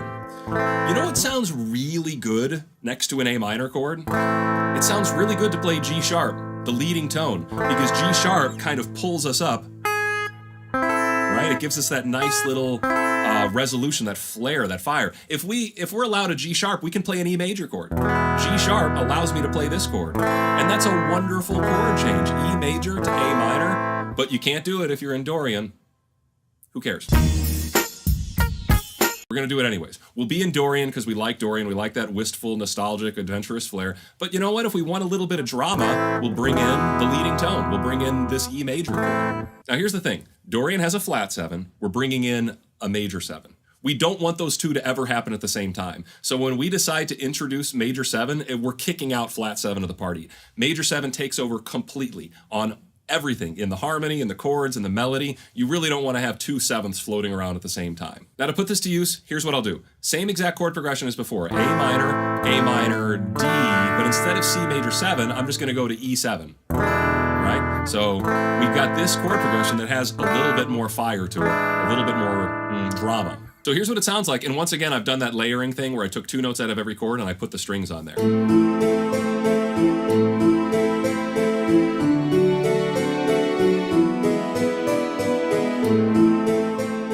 So I like that simple little chord progression. It's great, and it's technically complex. I mean, if you look at all the notes floating around in there, that cannot fit into a single key. That cannot fit into a single scale. Now let's take that old melody we wrote and just dump it on top and see what happens.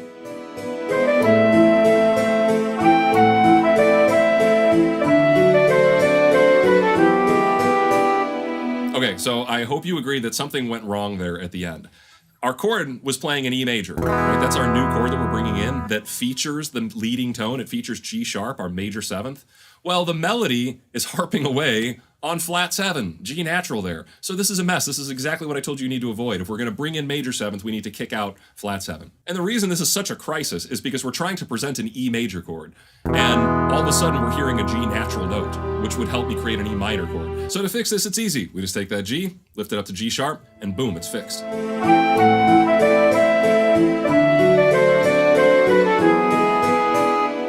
Now the second half of the melody is already good to go, because if you look here, well, the chord is E major and the melody is E major. So sometimes you just get lucky. You don't even have to change your melody. So putting that all together and then adding in the harmony the second time sounds like this.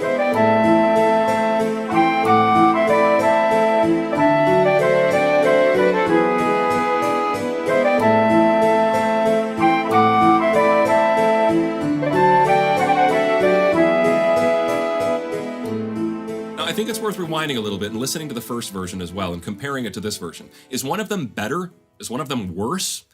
I don't think so. I think it's completely on which one is, appropriate. So there's no better or worse here. There's just different options and which one is better for you at a given time. The next way I want you to think about writing with the modes is to perform a relative modulation. This means we stay within one scale, but we change what our tonal center is. This happens a lot between verse sections and chorus sections. A lot of times, a verse section will be in the minor key, and then the chorus is in the relative major key. A good example is Pink Floyd's Comfortably Numb. all these chords that comprise that progression in the verse are B minor, right? Strong B minor tonality. But all of a sudden the choruses come in and the tonal center changes to D major, right? And it's like, oh, all of that darkness is washed away. We're in this bright, happy, like complete tonal shift. But we didn't change keys. It's still just these same 7 notes. But we've, cast our gaze on a different tonal center. Now, this only works if you spend time on that new tonal center. You really have to promote it. You have to brainwash the listener into believing, hey, this is our new home base. But we hear it all the time. Another example is Mr. Jones by the Counting Crows. Those verses are strongly in the key of A minor. The choruses are strongly in the key of C major. So what key is the song in? It's like Heisenberg's key. It is the key of C major. It's the key of A minor. It's neither key. It's both keys. It really depends on what section are you looking at. If you look at just the verse, yeah, it's in A minor. If you look at just the chorus, yeah, it's C major. If you look at the whole song, it's performing this relative modulation. But what I've prepared for you is a demonstration not between major and minor, but one of my other favorite relative modulations, between Phrygian and minor. So here's all the notes and chords of E Phrygian, which are the same as the notes and chords of A minor or C major. It's all the same stuff. But our focus is primarily on this 3 triad, E minor. We're really going to focus here. If we go to another chord like F major 7, we're just going to pop back to E minor. We'll bring in a D minor, we'll just pop back to E minor. This will give me that E Phrygian sound. And you're going to hear that in the song that I wrote here for you. But then you're going to hear the tonality kind of drift away, and you're not going to kind of have that solid E minor bass anymore. And we're going to have kind of an ambiguous tonality before things smack right into the key of A minor, which again is the same notes, but we're going to be focusing on A minor as our new tonal center. And your ear will be relieved. You're going to be like, oh, this is where I was supposed to be this entire time. Because inherently, Aeolian or minor is just more stable than Phrygian. So take a listen to how this all comes together. I think it sounds really good. And also a big thank you to Beardstank for ripping out the drums on this one. He absolutely killed it if you take a listen.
So that was a relative modulation. We didn't change scales at all. We didn't change notes at all. We just changed what our tonal center is. By contrast, a parallel modulation means we are going to have to change some notes. The most common way to do this is to start on a key like A minor, and then to somehow modulate into the key of A major. They both started on A. That's what parallel means. And like I said, major and minor is the most common way to do this. You'll hear this in George Harrison's While My Guitar Gently Weeps, which is in the key of A minors for the verse, and mostly in the key of A minors. He breaks the structure a little bit like we talked about. But then later on, the verses come around, and the verses are purely in the key of A major. And it's just, it's like the sun comes out after a cloudy day for something like that. And pretty popular change. You'll hear it in old classical music as well. One interesting example I like to bring up is The Sign by Ace of Base. That starts off in this really cool G minor based synth groove. But then the verses and the rest of the song just like pop right into the key of G major. Now, you're not limited to going from parallel major to parallel minor. There's other options as well, and the ones I would recommend are sharing these 3. These 3 all share a major tonal center: Mixolydian, major, and Lydian. So I think it's a good idea to try going from parallel major to parallel Lydian or something like that. Likewise, I think that these minor ones are really, really good parallel shifts. Going from A minor to A Phrygian is a fun modulation, or going from A minor to A Dorian. But you are going to have to change some notes around. Every time you switch from minor to one of those, you're going to change one note. And same thing, if you're starting in major and you're changing one of these, you're going to have to change a note to get there. To demonstrate, here's a chord progression I've written that's in pure A major. We've got an A major 7 chord, and then we've got E major over D, and then regular D. Once again, A major 7, but this time we're going to an A major chord over D, and then an E7. back to the same progression. We started with A major 7, E over D, D, and then we've got our 2-chord B minor 7, and then the 5-chord E7. That's pure A major, right? That's got all the flavors and drippings and, you know, scents of A major. It's happy, it's joyous, it's beautiful. But what if we just decided to go into A Lydian after? We're gonna all of a sudden go from this happy, joyous, stable, you know, major sound to this disconnected dreamland. So that's what I've prepared here using that same chord progression.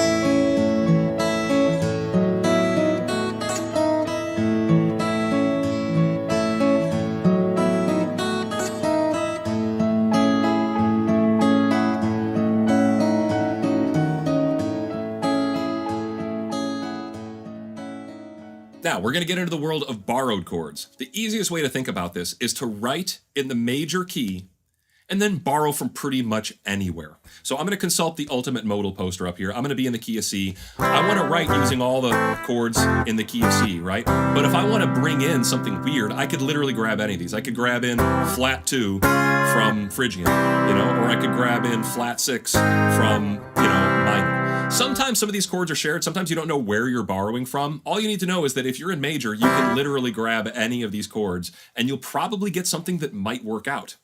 You know, if you borrow too many too quickly, you can lose track of your tonal center really quick.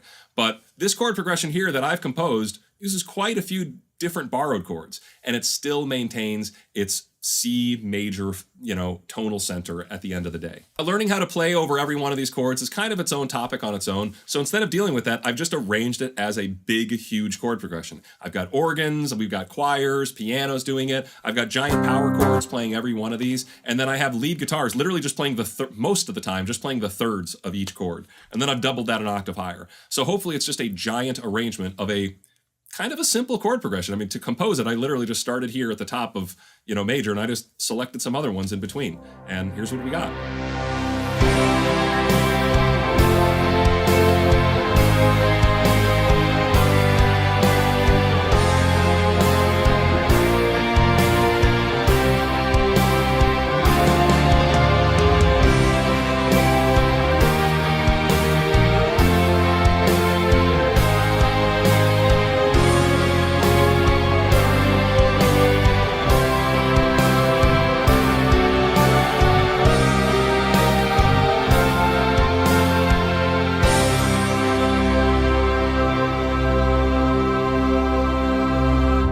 Agree. That's like an epic sound. And modal mixture, which is what borrowed chords really is, modal mixture usually has this epic sound when you're in major keys. But that brings us to our sixth topic, which is writing in minor and employing modal mixture. First off, what does writing in minor really mean? Well, it means what we talked about in number 2 of this video, right? In the second example of this video, I said, you're allowed to write in a scale and then break that scale sometimes. And that's really what writing in minor means. Most minor-based songs, like songs that are in B minor, often include a leading tone, right? It's just part of the package. If you're going to have a minor tonal center, even though the minor scale has a flat 7, you're probably going to see leading tones. And that's what people mean when they're writing in minor. So if you are writing in minor, what I strongly recommend you do is avoid bringing in major thirds. So in B minor, for example, I really don't want to hear a D sharp note, right? D sharp's really not going to sound good. I don't want to bring in any chords that include that D sharp note. If I just go to, you know, a D sharp chord, that's really abrupt to me. If I do a D sharp minor chord, once again, we've got these chromatic mediants. It's a very ghostly chord. So if you want to write in minor and use modal mixture, here's the easy thing to do. Write in minor and borrow from Phrygian or borrow from Dorian. Those are easy scales to borrow from, and you will never drag a major third into the house. But also keep in mind that writing in minor also means bringing in major sevenths and kicking the flat 7 out of the house. So there's a lot to juggle here when you're actually writing in minor. And I didn't actually write you a progression for this section because I can't top the progression I'm about to show you. It is literally the greatest chord progression in rock and roll. It is the canon D of our generation, Hotel California by the Eagles. We have a B minor chord, which is our tonic. We bring in F sharp. This introduces the leading tone and it kicks the flat 7 out. We have A major. That's just the natural flat 7 major chord in B minor. E major, you can think of it as being borrowed from Dorian. All of a sudden we've introduced the natural 6, then we've kicked out flat 6. G major, well, that's just the natural flat 6, that's the diatonic chord. D major is a diatonic chord in B minor. E minor is a diatonic chord. Back to F sharp major, the dominant chord. So if you analyze that whole chord progression, you can't fit it into a scale. You cannot fit it into a key. But we would just say it's in B minor, because that's the kind of stuff that happens in B minor. When you're in minor keys, you see leading tones, you see natural sixths. It's kind of a common thing to see. And the guitar players in the band knew exactly what was going on here. You can hear it in their lead playing. The very first lick highlights the A note, which is the flat 7. But then just a second later, we get A sharp. So they knew that the leading tone had to be introduced there and there shouldn't be flat 7s. And just a second later, over that E major chord, well, all of a sudden we have a natural 6, we hear a lick that accents that natural 6, bringing in B Dorian. So hopefully that gives you some insight. If you know your minor-ish modes like Phrygian and Dorian, you've really got some great options to choose from when writing in minor. You can bring those chords in for a little bit and then return back to your minor key. Now, for the last strategy, we're going to kind of widen our opportunities here a little bit. The idea here is that we're really using scales and modes just to play on top of a chord. So you see a chord, well, match it to a scale, play it on top. Who cares what the chord before was? Who cares what the chord afterwards? Just, oh, you see a cool chord? All right, play a cool scale on top of it that matches that chord. For example, here is the chord C major 7, sharp 11, right? I think of this as 1, 3, 5, 7. That sharp 11, you can just think of it as a sharp 4 instead. And so if this chord pops up out of the middle of nowhere, you should be able to ask yourself, hey, do I know a scale that can fit on top of that? Well, yeah, if you know your modes, you know that the mode C Lydian contains all of those notes. So I could just play the C Lydian scale on top of that chord in any context, and it will work, you know, in some way. Whether it matches what happened before or afterward, I don't know, but it'll match that chord. But if I've got a chord like C dominant 7 with a sharp 11, there's no mode of major that's gonna work out with this chord. You'll have to find a different scale. And fortunately, there's a scale called Lydian dominant. That's a mode of melodic minor, and that fits right on top of this chord. So what I've done is I've arranged this chord progression. This is a lot of weird chords, and for each chord, I've just picked out a different scale that I can just dump on top, right? There's not a lot of grace here. It's like, okay, weird chord, weird scale. Weird chord, weird scale. There's no tonal center, there's no tether, there's no overarching plan here other than let's just play weird chords and match them. So you can guess, just by me describing it, this is going to be a kind of a strange sound. It's not the kind of music I would ever choose to write. It's not the kind of stuff like, oh, I picked up my guitar and listened to this thing I wrote. No, this is purely the result of like, let's do an academic thing. And I actually am pretty pleased with the results. A lot of times when you do these academic exercises, I don't get a lot of good results, but I think it turned out pretty good this time.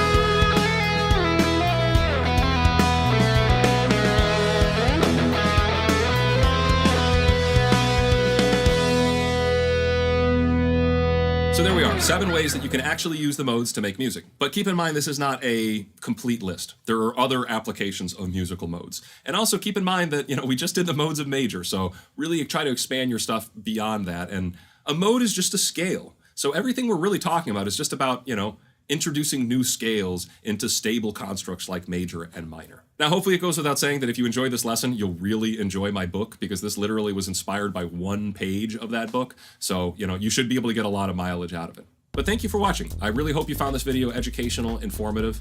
If you appreciate these videos, you're going to have to thank my wonderful Patreon supporters for making them possible. They patiently and generously waited for 2 years while I made this book to return to YouTube. And really, if it wasn't for them, I wouldn't have had the opportunity to do what it is that I'm doing here now. If you'd like to join them, you can. There are links below in the description. But if you'd like to support this channel in other ways, you can just leave a comment or a like. That helps me out a lot. Thanks for watching, and I'll see you next time.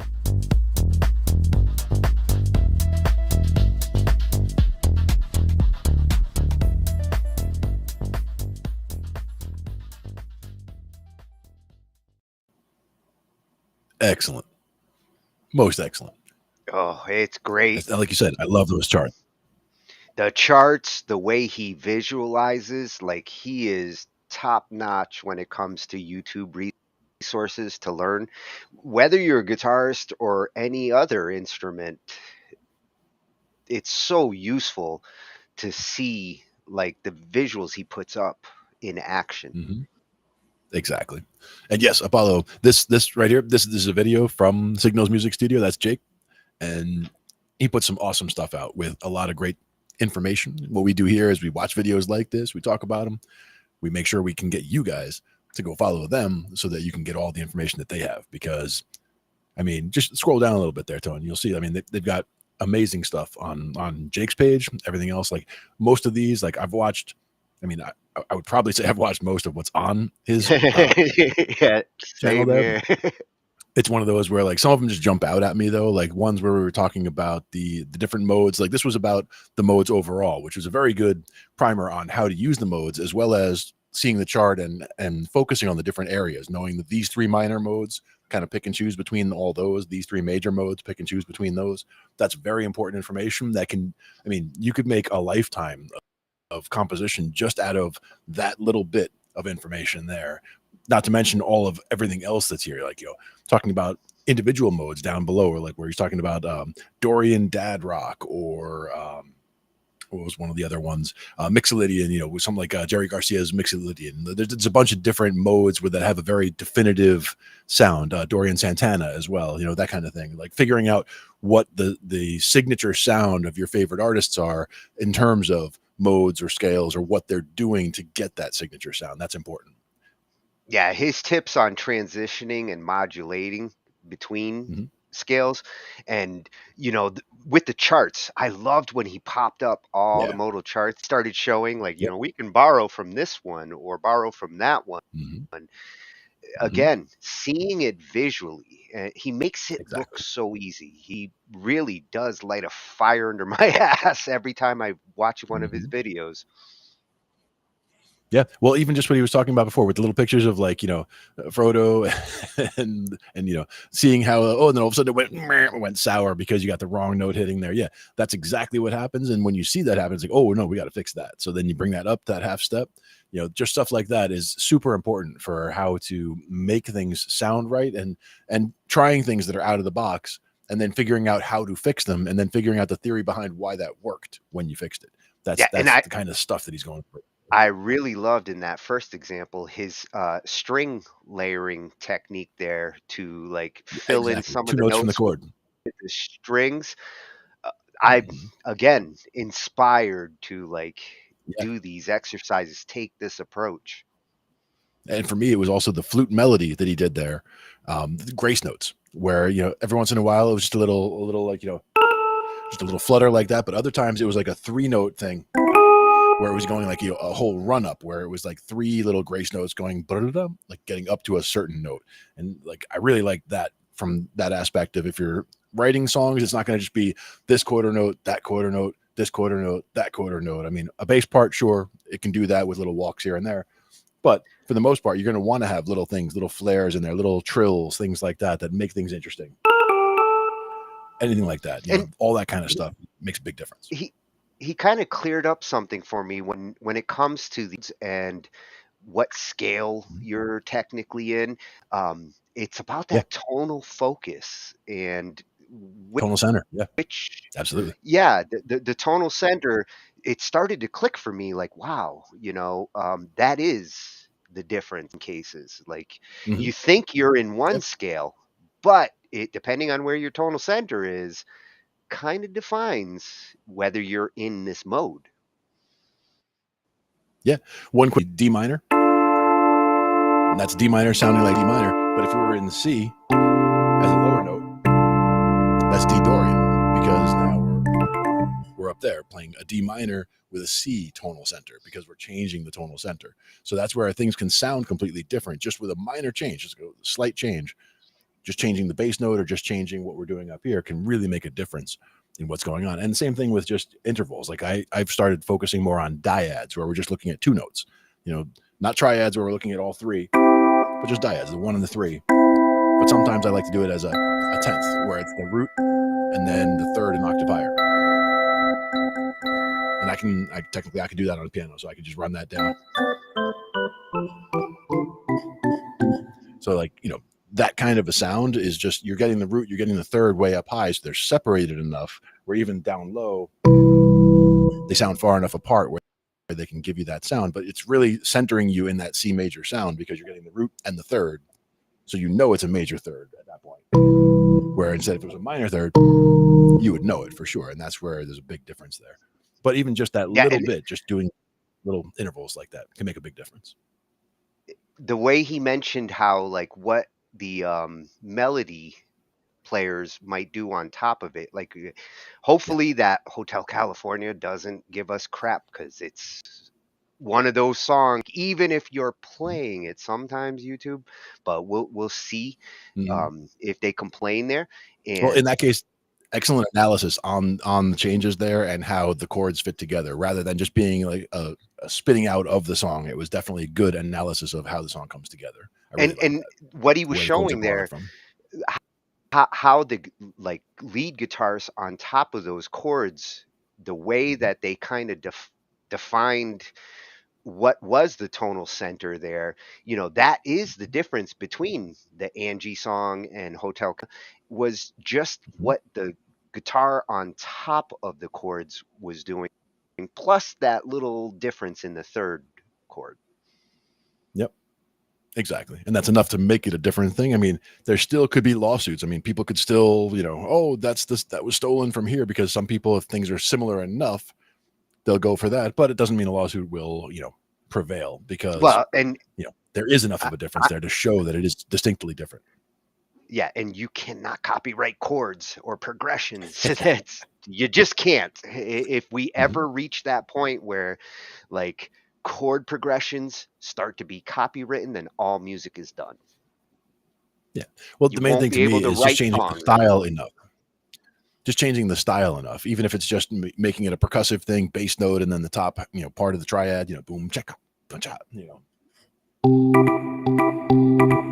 Instead of just hitting main chords, like you could do stuff like that. I mean, there's so many ways to change something up by even keeping it in the same chords, same key, same everything, but make it a completely different song just in the way you treat those chords and the way that you borrow from different places. Like, you know, I mean, Jake is an amazing resource for all that stuff, you know, where to borrow from. That one particular video we just saw was just a real good compact version of all that stuff put in one place, where you can see, like you're saying, that chart pulling from those three for major and these three for minor, understanding that, building that in, and starting to incorporate that into your stuff will sound so much more sophisticated in terms of what's going on, because it's no longer just, you know, 1-4-5 or 1-6-2-5, whatever. You're now incorporating differences that people will hear as something completely different and unique from anything else that anybody else is doing in that kind of a style, because you're borrowing those little things. It makes it unique. I like that.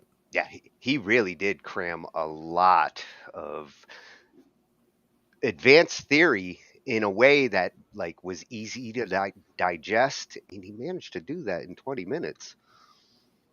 Yeah, and I'm very intrigued by that book that he's talking about. If he spent some time on that book, you know, the last 2 years getting that book together, I am definitely intrigued. So I will be checking that out for sure. Yeah. Oh, and with one of the videos Uni just sent me, we might have a tone night and talk about tones. And I see musical drones and pedal tones, so I will be back to check on that one. and composing music in the drone zone is another one for that night. Well, I love how some topics really like lead to the others. Like we're on a constant journey here with our themes and our topics. They kind of lead into each other. Yeah. And as somebody was asking before, like, yes, this was a video that we were watching, but we're watching a video to, you know, highlight and analyze and talk about the different parts of the video. And I mean, we do add a little bit to the video. The idea is that the video has so much information, and it's something that we want to point everybody to, so that you can go follow his channel, build his channel even more from all of the content that he has there. But also, by building his channel, you're also building your musical knowledge because of everything that's available on his channel, which is just such a great resource. I've gone through, I mean, at least dozens, if not hundreds, of the videos that are on the channel, just going through and just picking up so much information from all of them.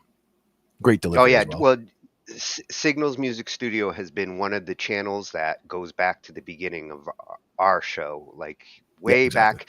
I think maybe even the first episode, you showed me him and never looked back. Exactly. Hello, Music Vibes. Saying hi to the Angified team. Yep. We're here And doing speaking our of thing. channels, all of you should follow Ange over on youtube.com/Angified. And definitely Absolutely. check out Jake over at Signals Music Studio. Like Uni said once, we search these out so you don't have to. And hopefully these resources will help you as much as they help us. Exactly. Yep. It's all about collaborating and working it all together. Yeah. It's what makes it so fun to do this. That's why we keep coming back. Hopefully that's why you guys keep coming back, because I see some of you and you keep coming back.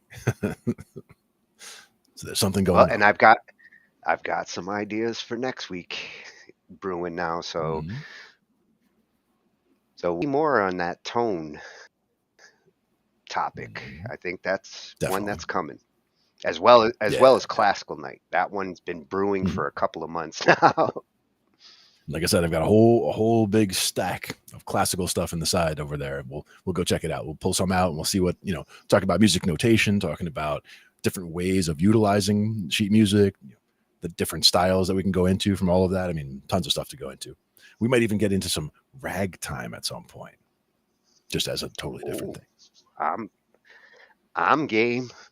And you swamp music, so ragtime, swamp music. Nice. We'll go into some of these alternate genres. Nice. That for sure. Right here on Talking Shh. Shit. I.T. Glenn and Tony. Yeah, you kept it clean. Got to do it. But always good on a Thursday. Happy that everybody could join us. And we will catch all of you guys next week. Same time, same place. How about that? Yeah, and we'll be back tomorrow night on Angified with DJ Tatius. And then Ange will be giving us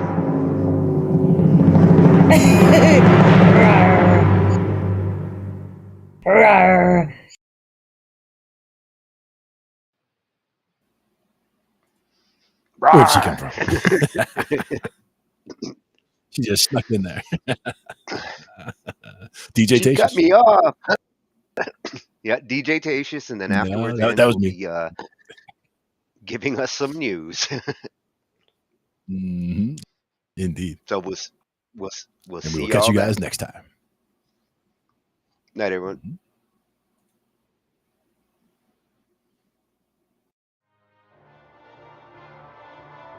Ambient noise, yeah. So now you're grabbing some band lab clips.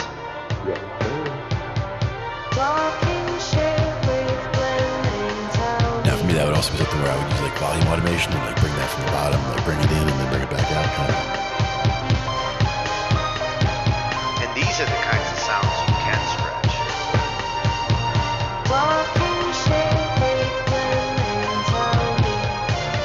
With this AI, like stretching it actually can be cool.